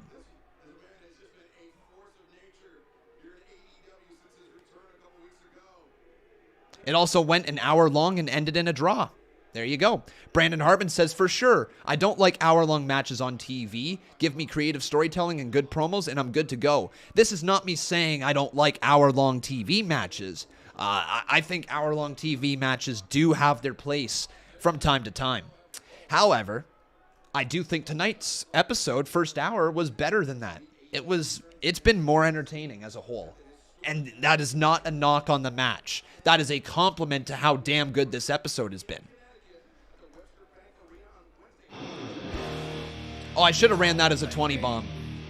Whoops. I think an hour-long match on pay-per-views have to be placed right. You know what I mean? Sometimes people don't want that long of a match unless it truly is the main event. Now, granted, you can look at a bunch of other matches throughout history and say these Iron Man matches did really well, so you can go off of that as well. There's always a time and a place for an hour-long match. I think back to when I was a kid, Cena and Michaels had I think a 45-minute match on Monday Night Raw. That one was bloody fantastic. It might have even been longer, Cena Michaels after WrestleMania. Anyways, everybody's got their own love for this business. Certain matches are for certain people. And definitely an hour match is for a certain type of person, especially on free TV. The commercial breaks definitely hurt the match on free TV as well. Thank you very much. Oh, that was weird.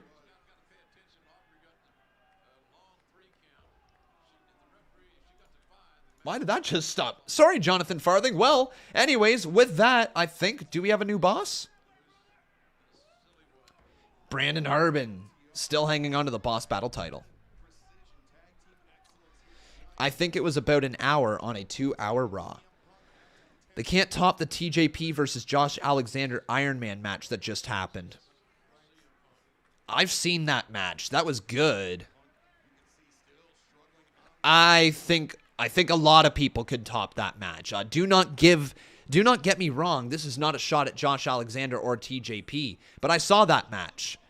They went an hour. Kudos to them. It was an excellent hour, but it's not even the best hour that you know what I mean? I've seen matches that have went an hour that are far better. Far, far better. I'd like to see another Iron Man match, though, in WWE. It's been a while, hasn't it? Rollins versus Owens. Iron Man match. WrestleMania. Do it. Oh, man, now Jon Moxley. German suplex delivered there to Dax Harwood. Now Cash Wheeler getting sent to his own version of Suplex City. Oh, my. People are saying that Keith Lee is officially a part of AEW. That is correct. Keith Lee has signed a contract with AEW. Boom.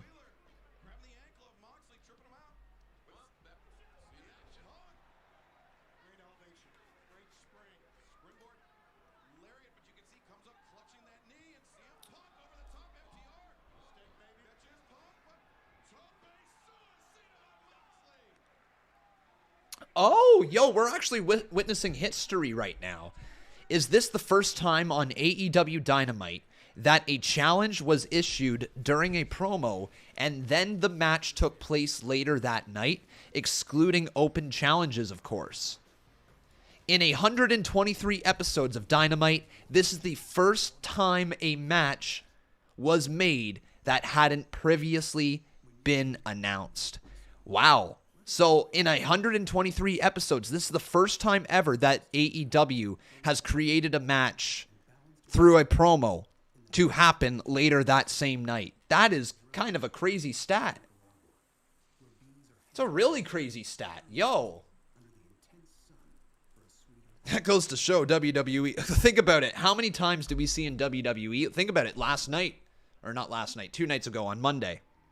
We literally saw a first-time ever match between Riddle and Rollins that went for about 7 minutes. And then they're like, oh my God, running for the DQ, and then we're going to go to a tag match. Like, that's a really cool stat there for AEW.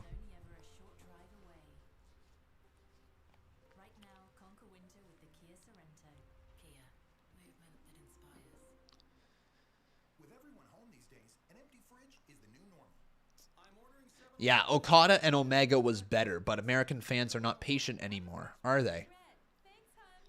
Just generalizing it for sure. I think there's still a decent amount of fans that are patient. It's just you've got a lot of impatient fans as well. Order in with 7-Eleven fast around-the-clock contactless delivery with groceries, meals, snacks, treats, and daily essentials. 7-Eleven, here for you in the neighborhood. Who am I?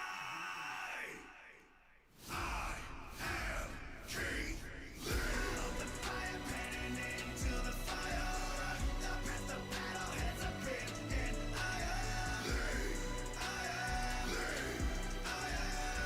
all rise and bask in his glory.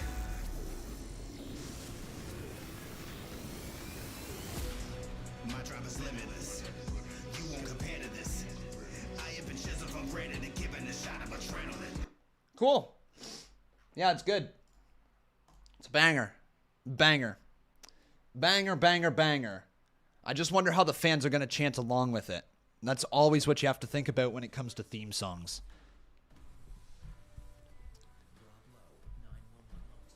King of Fate says, fans are like, I want to see this now, and when they get it, they complain it should have happened later.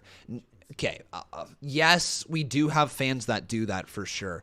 But I think a lot of people get caught up in the negativity of social media and the negativity that people exude through social media. 9 times out of 10, people are going to release a tweet when they're upset over being happy. That's just how it is. If they're pissed off about something, the first thing people do is take to Twitter. I do it too. You know, you go to complain because you're looking for people to sympathize with you or agree with your complaint or whatever it may be. It's easy to get social media interaction when you're negative. I think a lot of fans are patient. I think a lot of fans wait for the story to play out. I think a lot of fans are those fans that we like to be wrestling fans. But there's also a lot of those fans that are on social media that are negative just to be negative. There's a lot of fans on social media who don't watch the full 2-hour show and still bitch about the show. That happens. And to me, if you don't sit there and legitimately watch the whole show or watch a whole segment or commit time to get to the actual story that is being told on your screen, right? If you don't give it the proper time, you're not going to care and you're going to bitch and moan about it. And you're only going to want the person that you thought was going to win. And if they don't win or if they don't debut, you call it lazy or you call it bad or whatever, right? And this is not me saying you guys. This is me saying that select few on Twitter that we know about on Twitter who complain about everything. And there's no pleasing them. There isn't. It's that type of fan who wants everything for instant gratification.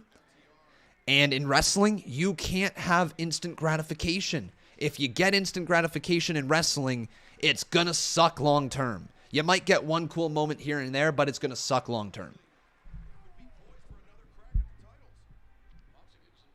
So yeah, there's just a lot of people on Twitter that, you know, we view as being the wrestling fan base. But the wrestling fan base isn't solely on Twitter.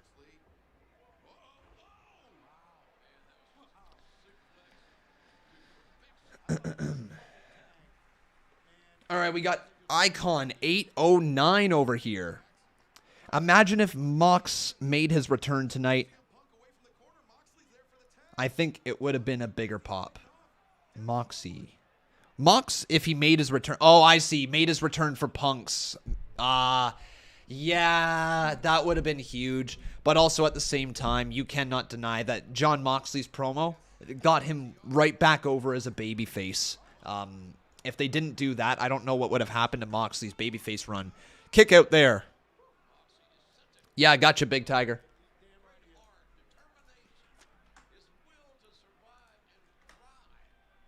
But thank you, Icon.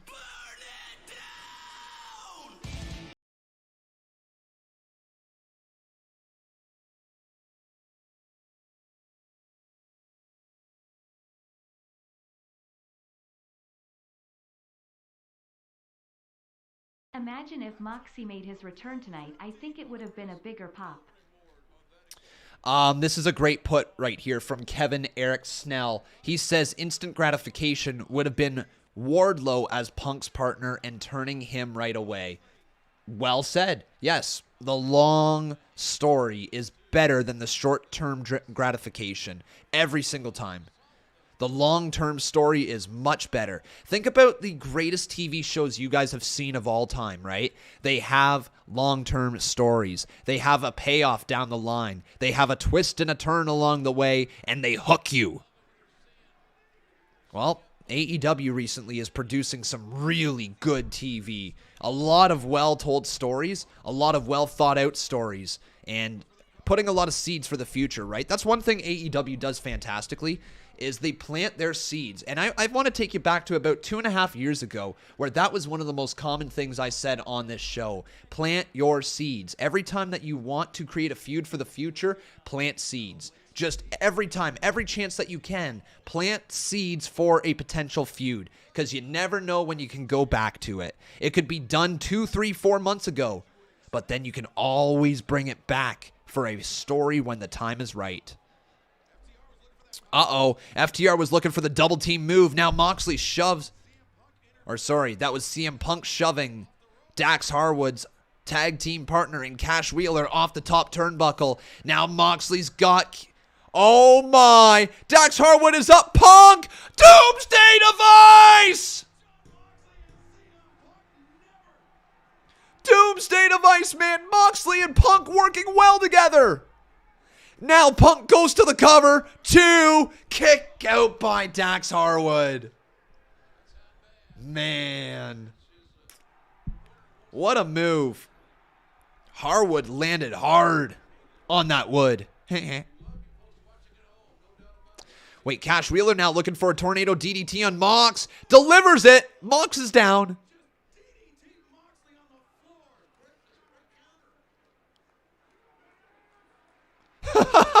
Oh my God, Moxley's selling is fantastic. Moxley is literally on the floor like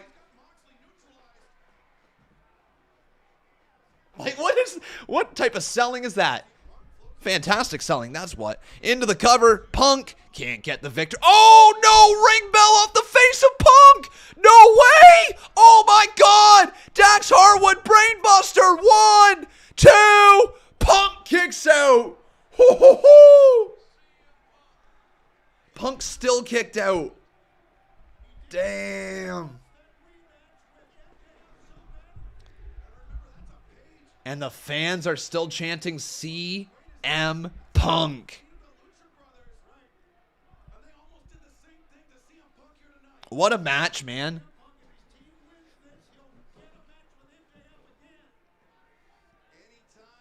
Uppercut there from Dax Harwood to CM Punk, and he just shakes his arm. He's like, man, that hurt. Roy Rest says, this is a best stream ever, Con Man. Yo! Roy Rest is a big fan of this stream here tonight. You guys a big fan of the stream tonight? If you are, give me that big old thumbs up right here on the video. Another uppercut there. Oh, Punk reversing that one. Dax Harwood, though, going for the the backslide. Reversal, spinning around. Cash Wheeler's now the legal man. Cash Wheeler just kicked off there by Punk. Punk lands on his feet. Dax Harwood's not the legal man, though. Has him up for the GTS. Blocked there from... Oh, my God! The big rig delivered. Moxley is in the ring, though. Moxley breaks up the cover. Woo! What a breakup. And this match continues. The big rig almost put away CM Punk.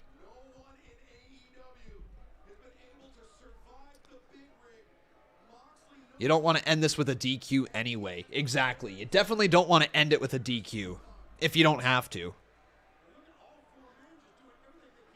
Moxley moved the ring bell. Okay. King of Fate says, man, I'm so glad you were able to stream AEW. That strike from last year was tragic, but you found a way to give us the content. Just had to figure out the way to actually make it work here with all of us, everyone. I love the fact that I'm able to stream this again because, honestly, AEW is producing excellent stuff. In many ways, it is the best company going in many ways, but also in many ways, it's got a lot of things to learn. I just enjoy it. That's all I can say. I enjoy it. I enjoy what it's doing for the future of wrestling. I'm enjoying what they do for the stories in wrestling right now. It's got me very, very entertained on a weekly basis. Oh, man. Bully choke is in. Punk now. Roll through. Punk. Anaconda Vice. Oh, man. The bully choke. And there it is. CM Punk making him tap it. Wait a second. Tully getting in the ring. Oh, my God. Tully using his jacket across the side of the head of Punk. Tully Blanchard, dude. And Punk just laughs in the face of Tully. He's like, you're using a jacket as a weapon? Referee, come on, Aubrey. No way. Punk trying to get Tully up. Tully is, oh my God! CM Punk! GTS to Tully Blanchard! No way! But Cash Wheeler just rolled him up in a kick out by Punk. CM Punk actually just hit a GTS on Tully Blanchard. What? Now Punk has him up again. Moxley, paradigm shift GTS at the exact same time. It's over. CM Punk gets a match against MJF. Any match, anytime, anywhere. All right. Woo! And MJF is beyond pissed. What a match. Do you see? There's a bully face LaGreca heel sign. This fan thinks Bully Ray is the face on Busted Open Radio. Dude, come on. Oh, I was hoping they were going to send Danielson down to the ring. I was hoping Danielson, Punk, and Mox would share the ring and they would do something with that. That would be really cool.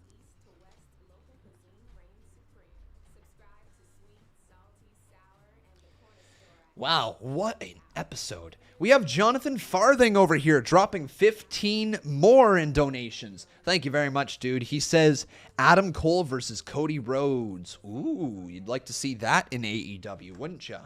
Welcome to my kitchen, where every day is pizza day. Mozzarella from Quebec and crispy airy. Well, thank you, my friend. We're going to have to replace this theme song with his new one.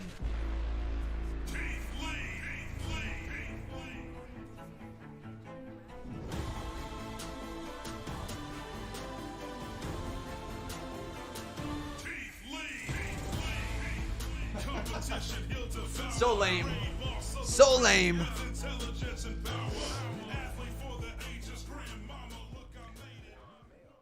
AEW Adam Cole versus Cody Rhodes. I think I got it, though. 你可能会问，为什么这个广告是用中文拍的？因为这是有史以来最流利的 Pixel 手机。通过实时翻译，这手机可以保留超过45周。 Unbroken says busted open sucks. I mean, you could probably say busted open conveys a little bit of toxic masculinity, a little bit. You could say that they're stuck a little bit in their ways. You could say that they slightly out of touch from time to time. But I don't think it sucks. In my opinion, Busted Open has a lot of knowledge to go around from some people who have been there. And some of the most popular people in this business, some of the most hated people in this business. Listen, it's never a bad thing to listen to Bully Ray when it comes to heel heat. When it comes to babyface momentum, Bully Ray doesn't have a fucking clue what to say. Like, he doesn't have a clue. Not a clue. That's where Tommy Dreamer has a lot more to say. But Bully Ray, from a heat standpoint, from a heel standpoint who is looking to get heat, Bully Ray is like one of the best. He can get heat anywhere he goes. He's one of the greatest of all time at getting heat. If you look back at his segments in TNA and in ECW, that dude is excellent. So he might not be the most likable person on the planet, but Bully Ray knows his shit when it comes to being a heel, for the most part. Tommy Dreamer knows his shit at being a babyface. Mark Henry just knows his shit. Kind of. Not really. All right, here's the former Zeta Raymer, guys. If you recognize that name, she was in NXT. AQA. AQA, trained by Booker T. Cool.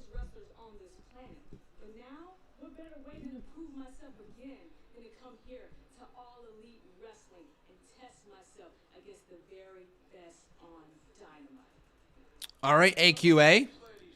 Let's go, AQA. But she's going up against Jade. Oh, boy. Here comes Jade. I just want to see her continue to take steps forward every time she's out in the ring. If she can... Oh, boy. So, AQA versus Jade Cargill, guys. She is 26-0. She's their Goldberg. I'm telling you. I got laughed out of the building when I said that about a month ago. She's their Goldberg. People are saying Hook is their Goldberg. Nah, Jade is their Goldberg.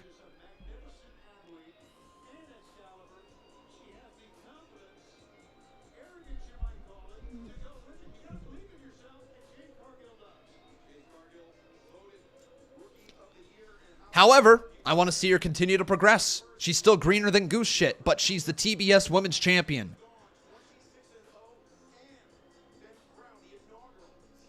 When someone eventually beats her, it has to be a big name, and I hope the fans receive it well. Me too. Lauren Clayton says she's still shocked over the debut of Keith Lee. Huge, wasn't it? And then Michael McVilly here, been a member for 4 months. Thank you, buddy. He says, 4 months, Con. Keep up the good work. What's left? What's left? So we might still have Tony Khan's big announcement. And then we have Hangman Adam Page versus Lance Archer. Now, granted, we might not have a huge announcement on the show. The announcement might have already came in Jay White. It might have already came in Keith Lee. However, I feel like Tony Khan was advertising that he is going to make a big announcement. And I don't know if that announcement has come yet or not. If it ends and there's no announcement from Tony Khan, then it was either Keith Lee or it was either Jay White. Either or. But there could still be something later on tonight. I'd hope it's William Regal at this rate.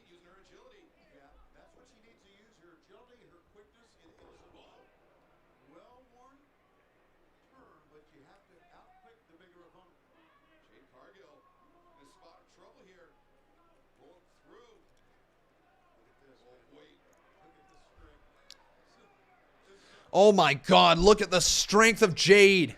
Has AQA all the way up on her shoulders. Just slams her into the mat. Man.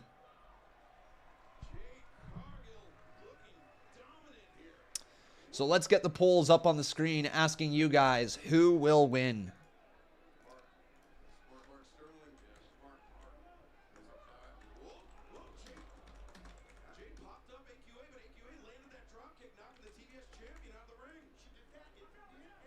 AQA, all right. Oh, man.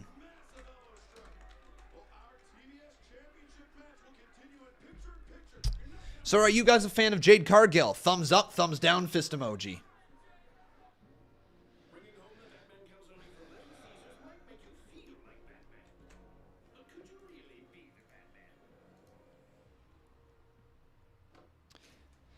Am I streaming Impact Wrestling? At the moment, no, but stay tuned, guys. There could be some changes coming to our schedule in the near future.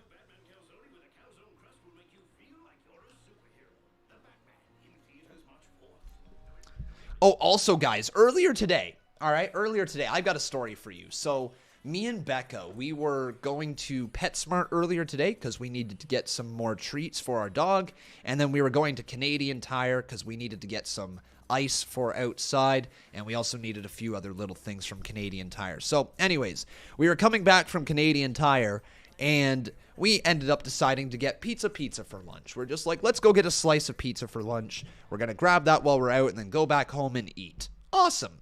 As we're driving our way home, there's this lady on the side of the road who's got a pizza box in her hand, and she's got a Little Caesars pizza box. So that sparked a conversation. I said, that lady's got pizza just like us. And she's like, well, what if it's that new Batman pizza? And I'm like, well, if it's the new Batman calzone, she wins because that looks sick. And then Becca looked at me and like, Connor, it's calzone. And I'm like, I know it's calzone. I don't pronounce the E with a hard E. I don't go calzone. It's calzone with a Y. And she's like, no, it's calzone. I think your Italian needs some refreshing. And I'm like, lady, I'm telling you right now, I watch enough TV to know that it's calzone. It's a Y at the end. It's not an E. It's not a hard E. It's not calzone E. It's calzone with a Y.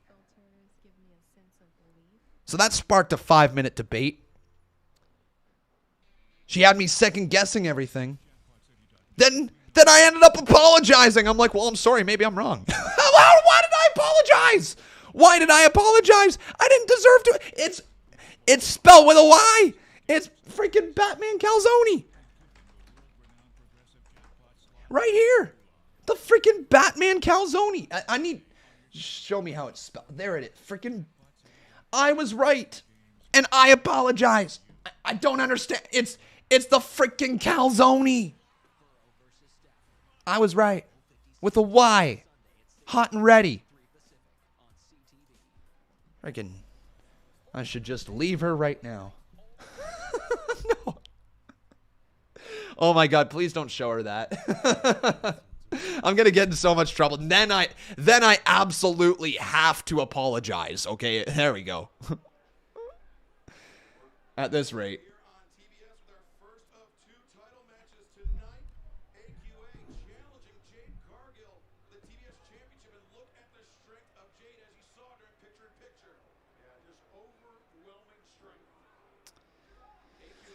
Well, that's kind of weird there, King of Fate. Anyways, Jade Cargill trying to bring the fight here to AQA, but AQA not letting go. Oh my God, she just hit a sling blade.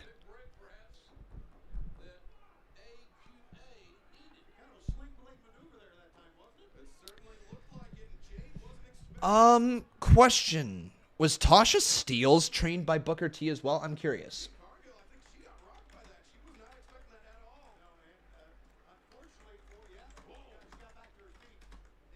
Who trained her? Tasha Steelz.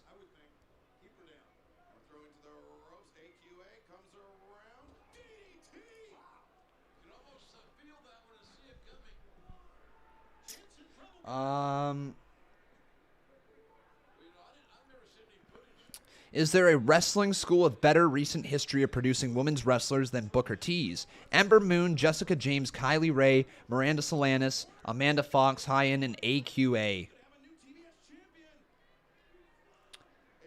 Lance Storm's Wrestling Academy has produced... Oh my God, the shooting star from AQA! She hit it! 2! Jade kicked out. Oh my... Lance Storm trained Emma, Peyton Royce, Chelsea Green, Rachel Ellering, and Taya Valkyrie. Oh my God, she's going right back up again. She's going for it one more time. AQA. Going again. Jade Cargill, though, is up. Oh my God. What is that? What the hell was that move right there?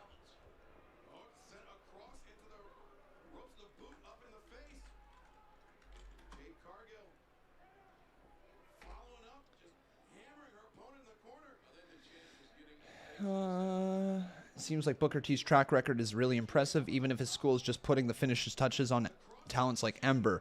Maybe Damian Adams might qualify. He helped train Deanna, Karen, and Tasha Steelz, among others. Damian Adams. Okay, so that's who trained Tasha Steelz. I asked because AQA reminds me a little bit of Tasha Steelz in the ring. Her demeanor is very similar. Anyways, that's it. Jade pins AQA. No offense to them, but that's the weakest segment on the show. No offense to them. But Jade retains. Stop the flex!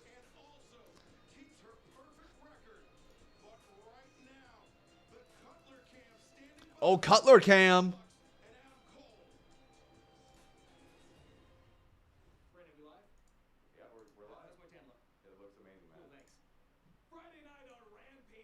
It's official, everyone. It's official. Keith Lee is all elite.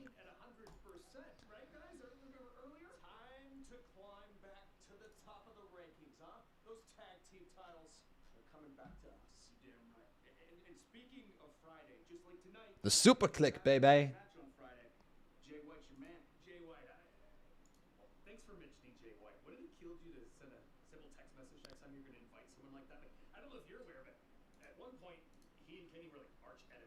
Oh. What's going on? Matt, listen, I know, but at this point, you can trust me, man. I've never steered you wrong in the past. And if you can trust me, you can trust Jay White. If you can trust me, you can trust Jay White. Oh, boy. As you know, we took an oath. When you're Bullet Club, you're Bullet Club for life. Wow. They just referenced Bullet Club. You guys are going to make a statement Friday on Rampage. I got a statement of my own that I got to make. So I'll catch up with you guys in a bit. They literally just mentioned Bullet Club, guys. Oh, boy. Oh, boy.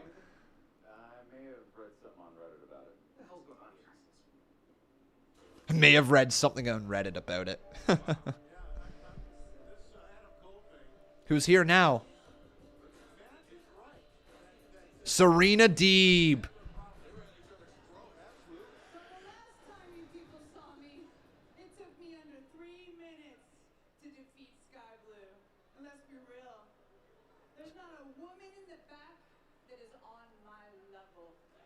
Serena Deeb really coming into her own, isn't she? Not even a woman in the back who can go 5 minutes with me. Who's this going to be? The Professor's 5-minute rookie challenge. 5-minute rookie challenge. You should be honored. You should be privileged you get to be in the ring with me tonight. Serena. If you want to put your life on the line, I will gladly be the one to dig your grave. Wow.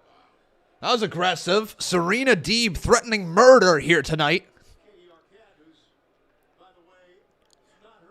The professor of professional wrestling. So Katie Arquette. Yo, is that David Arquette's daughter? I don't know. Probably not. Katie Arquette. Katie Arquette. Is she related to Dave Arquette? No. Definitely not. Oh, never mind though. Hey. David Arquette's niece has started wrestling. Yo! Katie Arquette. It's the niece. Ladies and gentlemen, Katie Arquette is David Arquette's niece. Well, that's kind of cool. The Arquette legacy lives on.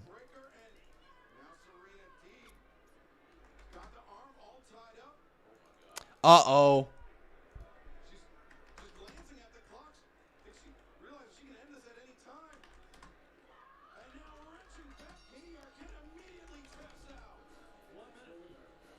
Con, you know how you said Jade was the weakest part of the show? Want to take that back? I said that match. Jamie Todd, man. Jamie, I like you, buddy. But you take things really out of context. I said I said that I thought the match was weak. That was the weakest part of the show, which I stand by. And if you don't agree with me, that's fine. But I didn't say Jade was the weakest part of the show. I said that match.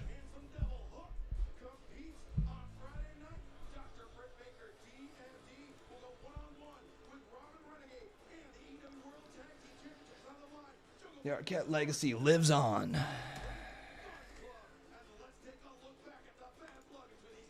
So Hook's going to be on Rampage. You know, you guys attacked Christian. You threw me in the snow. But what bothers me the most about you guys is your entitled attitudes. They think they deserve to be on the top. So You saying this was no weaker than the Jade match is what I meant. I mean, why wouldn't we deserve this? Simple fact of the matter. Okay, You're nowhere even close to on our level. Look at him. He's gorgeous. Look at me. I'm gorgeous. You're athletic. I'm athletic. Let's go old school for a minute. All right. was it weaker? I don't know. I don't know if it's actually weaker. If I'm being honest, they just gave a character to Serena Deeb and had her wreck her in very, very quick amount of time. I don't know if it was weaker. I think, you know what, I'm going to stand by it. I think that the Jade Cargill match was still the weakest of the night so far with whoever that was, AQA. But maybe I'm wrong, and maybe you guys have a different opinion.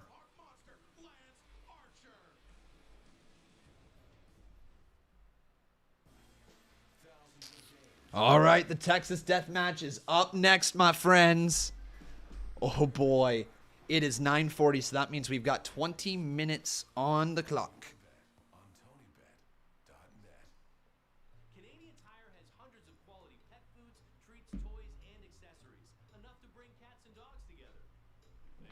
Welcome to Playdate Palooza. Okay, Denhausen versus the Ass Boys. The Ass Boys. Ass Boys, Ass Boys. Why is Brian Cage trending? my money's on Baxter. This was a good day. Everything your pet needs. Some people just tweeted out saying Keith Lee can 1,000% replace what Brian Cage was supposed to be in AEW, and he has the fans 100% behind him.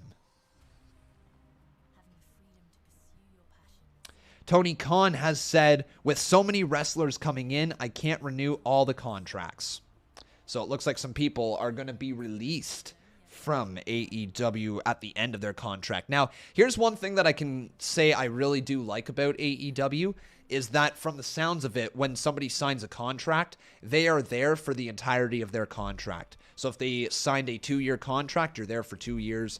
And if they choose not to re-sign you at the end of it, then that's fine. That's just your contract expiring and moving on to the next thing. For me, it's what WWE does, where they just are always like, hey, we're going to sign you to this 3-year contract, move your ass all the way down to Florida, get set up, move your whole family down here, and at any given point, we can fire you. But you can't leave our company if you want to.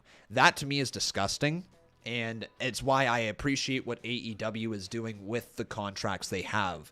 They're letting the contracts at least expire before they consider renewing, if it's somebody not on TV.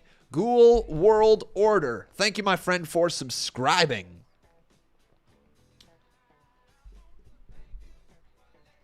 So, what do you think, guys? Was Keith Lee the announcement? Was Jay White the announcement? Or is it still to come? Let's look into a low-fee place for our investments. Here's an idea. It's performance after fees that really matters. So ahead, even after deducting fees. Sounds like a stronger hand. Invest without compromise. What else is happening with Brian Cage, though, here?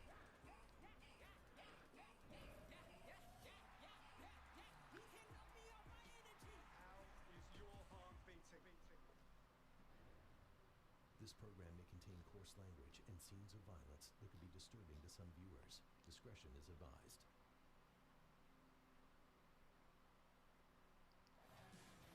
Ladies and gentlemen, your main event is a Texas death match for the All-Elite.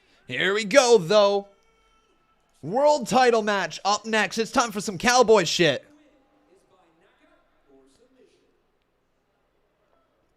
That's pretty straightforward. The only way to win is by knockout or submission. Okay, so no pinfalls. Knockout or submission, guys. And here comes the Murder Hawk Monster. Everybody dies. Oh my god, we got the brawl already in the back. Hangman and Lance Archer are brawling in the back. Oh my god. Let's go, cowboy. Well, this thing ain't even started yet. Shoving him up the ramp, and we might be heading on down to the ring. Oh yeah, baby. Here we go. The world champ, Adam Page, just driving the side of his fist right into the back of the head of Lance Archer. But Mr. Everybody Dies drives a forearm right into Cowboy. And Hangman, oh my god. Back elbow though, and the bell has rung. The bell has rung. This thing didn't even reach the ring yet. Hangman's got the title in hand, going after the face of Lance Archer. Lance now. Oh my god! What the hell? Just tossed through some glass. Literally, Lance Archer was just sent through some glass.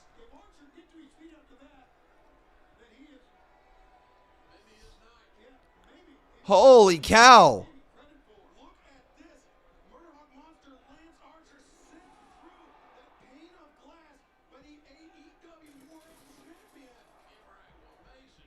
Why was there a pane of glass there? It must have been for his entrance, right? For Mr. Everybody Dies. Oh, now we got blood already. Ho, ho, ho, ho, ho! All right, guys. You know, I'm not a giant fan of blading, but I must admit, I'm starting to get into it more and more. I don't like seeing people cut their own faces because I know the effects that it has long term. Just take a look at Abdullah the Butcher to see. Oh, we got a buckshot lariat already. But I must admit, AEW, sometimes it has added to their match. There's been some really bloody matches, and they've been very entertaining. But yeah, Lance is bleeding. Oh, okay. Count of 4. So this is like a last man standing match. But you can also make your opponent submit. Gotcha. Count of 6 right now. 7. 8. Oh my god, is it over? No, Lance Archer is back up to his feet. Hangman now right back over the top takes out Lance. And Lance goes under the ring. Hang on, what's Lance Archer looking to get? Lance has the trash can lid. Oh no, guys. Look out, Cowboy. Look out, Hangman. Dude, you're about to get walked. Oh my god. Oh. Oh!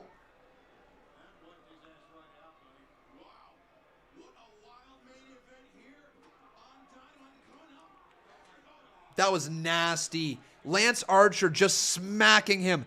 Oh, now we got Dan Lambert. What the hell is Dan Lambert doing out here now?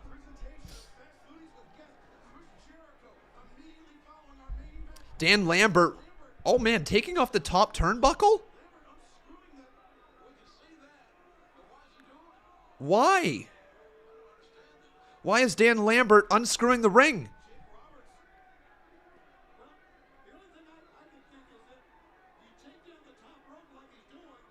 Oh, you eliminate the buckshot lariat?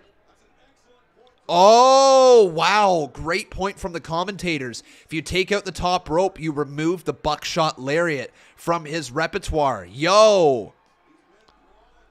So no buckshot here tonight for Hangman. I wonder if he introduces a new submission move.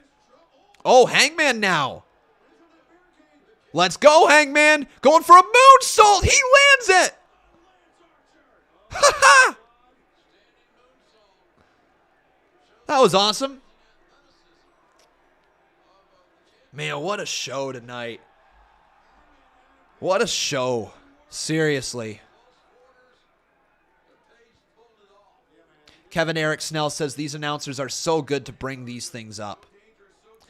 It's the little details. Oh, now Hangman realizes there's no top rope. No buckshot for Hangman.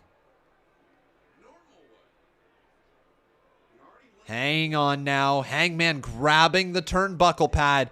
Lance Archer, though. Oh, man. Oh!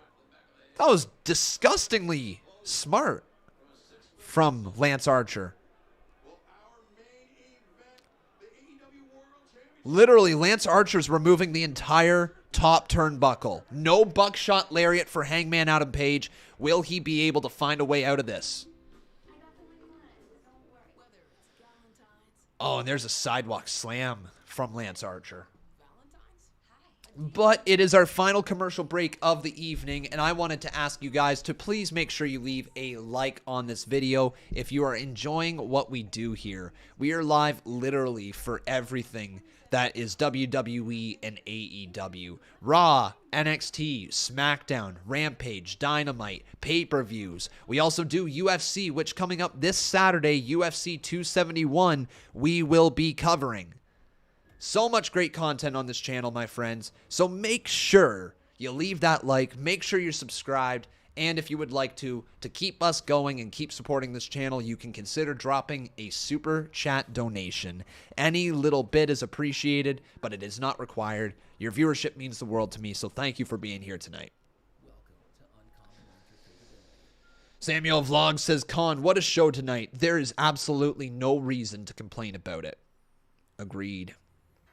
Jamie Todd says, you understand that there is no pinfalls for this match. Correct. There is only submissions, or you have to knock the person out, i.e. keep them down for the count of 10. Yeah, Hangman Adam Page is bleeding now. Oh, boy.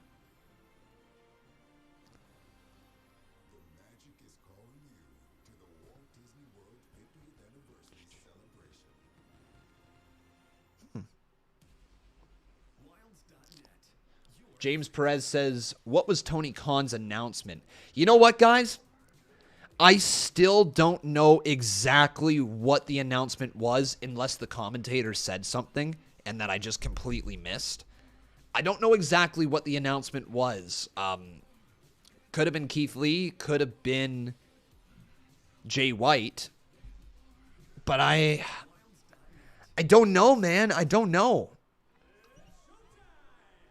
It was Jay White. People are saying Keith Lee, so the chat is just as confused as I am. Like, it wasn't made clear what his big announcement is. It wasn't. So it could still come. Imagine it's here at the very end of the show. People are saying it was Jay White. Did the commentators, like, legit, guys, like, I'm not looking for people to speculate as to what the announcement was. If you have heard the commentators say this was Tony Khan's big announcement, then let me know. If you haven't, then it's up in the air for what it is.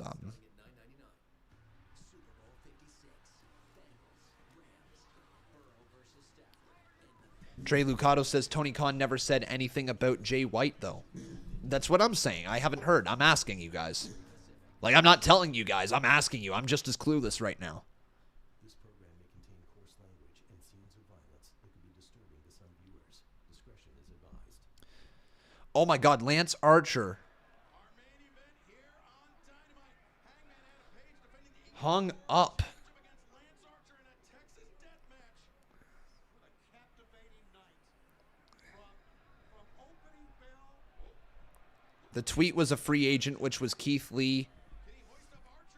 Match, he put a tweet out. All right, if you're confident about that, Jamie Todd, I don't know. Like, that's what I'm asked. Like, it's if they said it on the show and I missed it and people are able to confirm to me, that's one thing. But if it's speculating about who we think the surprise or whatever the announcement was, then we're not doing anything different than what I'm doing right now, guessing, right? So if people know, that's one thing. But if you're guessing, then you're just doing exactly what I'm doing. We know what he has done in the past. We know how he operates. And yes, it might be Keith Lee, just the tweet being announced. That might be it. Or there might be something else. I don't know. So let's wait another 8 minutes to find out.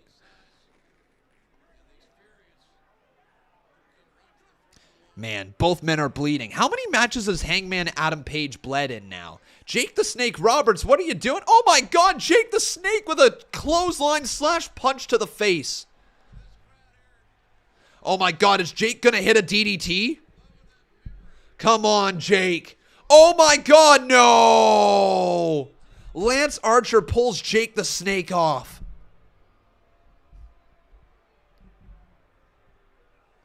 And then Hangman, DDT of his own. Oh my God, look at all the blood on the floor. And Jake just flipped off Hangman. Just a quick little there to Hangman Adam Page. You can join AEW for our Fort Myers area debut for the Fallout from Revolution on Wednesday, March 9th at the Hertz Arena. And then in April, we'll be returning to Boston, Massachusetts, the Aganis Arena on Wednesday, April 6th. Tickets go on sale. Wow, the blood in Hangman's face, guys. This is, he's literally putting everything on the line for this company, isn't he? Oh, my God. Hit him so hard, the kendo stick bounced off Archer's back and went all the way into the corner. Oh, my God, hit him again. Ow. Another shot across the back. Oh, Lance Archer. God, over the head. Ow. 5 shots from Hangman.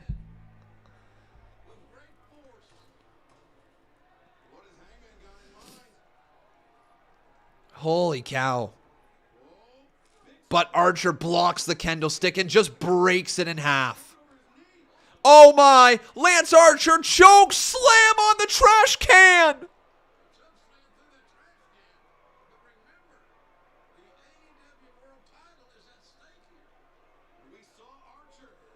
God, that's a lot of blood. It's a lot of blood. That is a lot of blood coming out of the skull of Hangman. Oh my God, when he hit, the blood went flying. Dude, if you're in the front row, you might have actually gotten splat. Oh! What are you doing, Lance? A fork to the side of the head! What the fuck?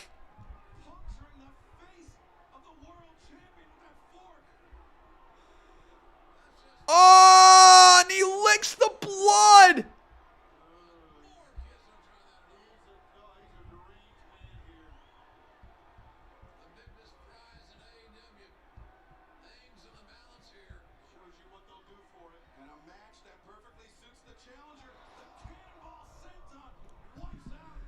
Fuck, that was disgusting. And Lance just raises the AEW World title. He believes he's going to win that here tonight. That was so gross, man. Forking crazy, says Jeff. Matthew Grantland, thank you so much for the $1, buddy.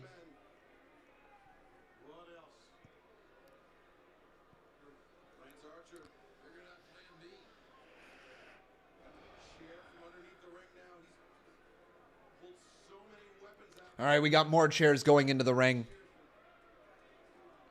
What a night. What a visual this is. What a main event. Wrestling Fan says, to be honest, right now this is a 9.2. Oh my God, we got a barbed wire steel chair. Are you actually kidding me? A barbed wire steel chair. And he just licked the barbed wire. What are you doing, man? You sick fuck. You sick fuck. You sick fuck.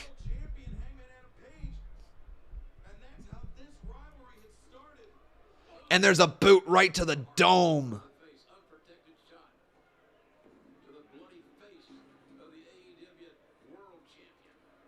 This is getting brutal. It is 9:57. We got to be getting close to the end of this match. Oh, no. Lance Archer has Hangman up. Oh, my God. He's going for the blackout. Right on the steel steps. No! Oh, my God. Hangman actually bounced like a freaking bouncy ball. A bouncy ball covered in blood. This man's out. Right on the steel steps. Oh, my God. We're going to get a new world champ. Blackout on the steel steps.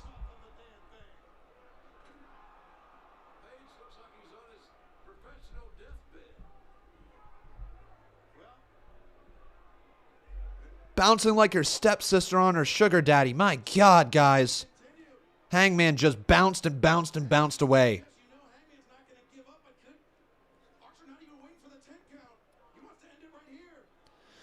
And now Lance Archer with the steel chair right there.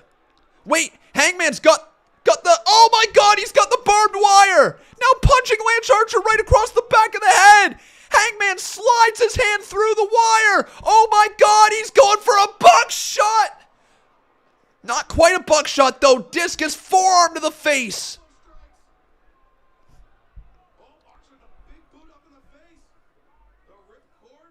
Goes for a ripcord. Suplex there to Lance Archer. And Hangman still has the barbed wire around his arm. This has been an excellent show. Best show AEW has put on. Wait, Hangman, buckshot lariat through the table over the referee. What the frick was that? What in the world was that? That was awesome. What? Wow, man. Count of 4. 5. Both men got to get back up to their feet. Come on, Hangman. 6. He's down as well. 7. 8. Hangman using the table. Is Hangman up? Hangman's up at the count of 9. Hangman. 10 is the last man standing and the winner of the Texas Tornado Death Match. Hangman is still the champion. Man, guys, what a match. What a night. 9.5 out of 10. What a show. What a freaking show. Hangman Adam Page retains the title. What a night. 9.5 from yours truly. Boom. Wait, here comes Adam Cole. Oh, baby. Or should I say, oh, baby. Adam Cole. Down to the ring. Takes the AEW title from Hangman Adam Page. And Cole wants the gold belt. Hangman turns around and I think we just have seen the next challenger for the AEW world title. Adam Cole puts it on the shoulder of Hangman and is going to walk away. Ho, ho, ho, ho. Let's go. Cole, do it. Put your hands up. Put your hands up. Do it. Do the bay thing at the very end as you're walking away. Just go, bay. See if people caught on. But that's the end of the show. Wow. All right. So it looks like the big announcement was either Keith Lee or Jay White. One of the two was the big announcement on the night. And then the other one just kind of showed it up.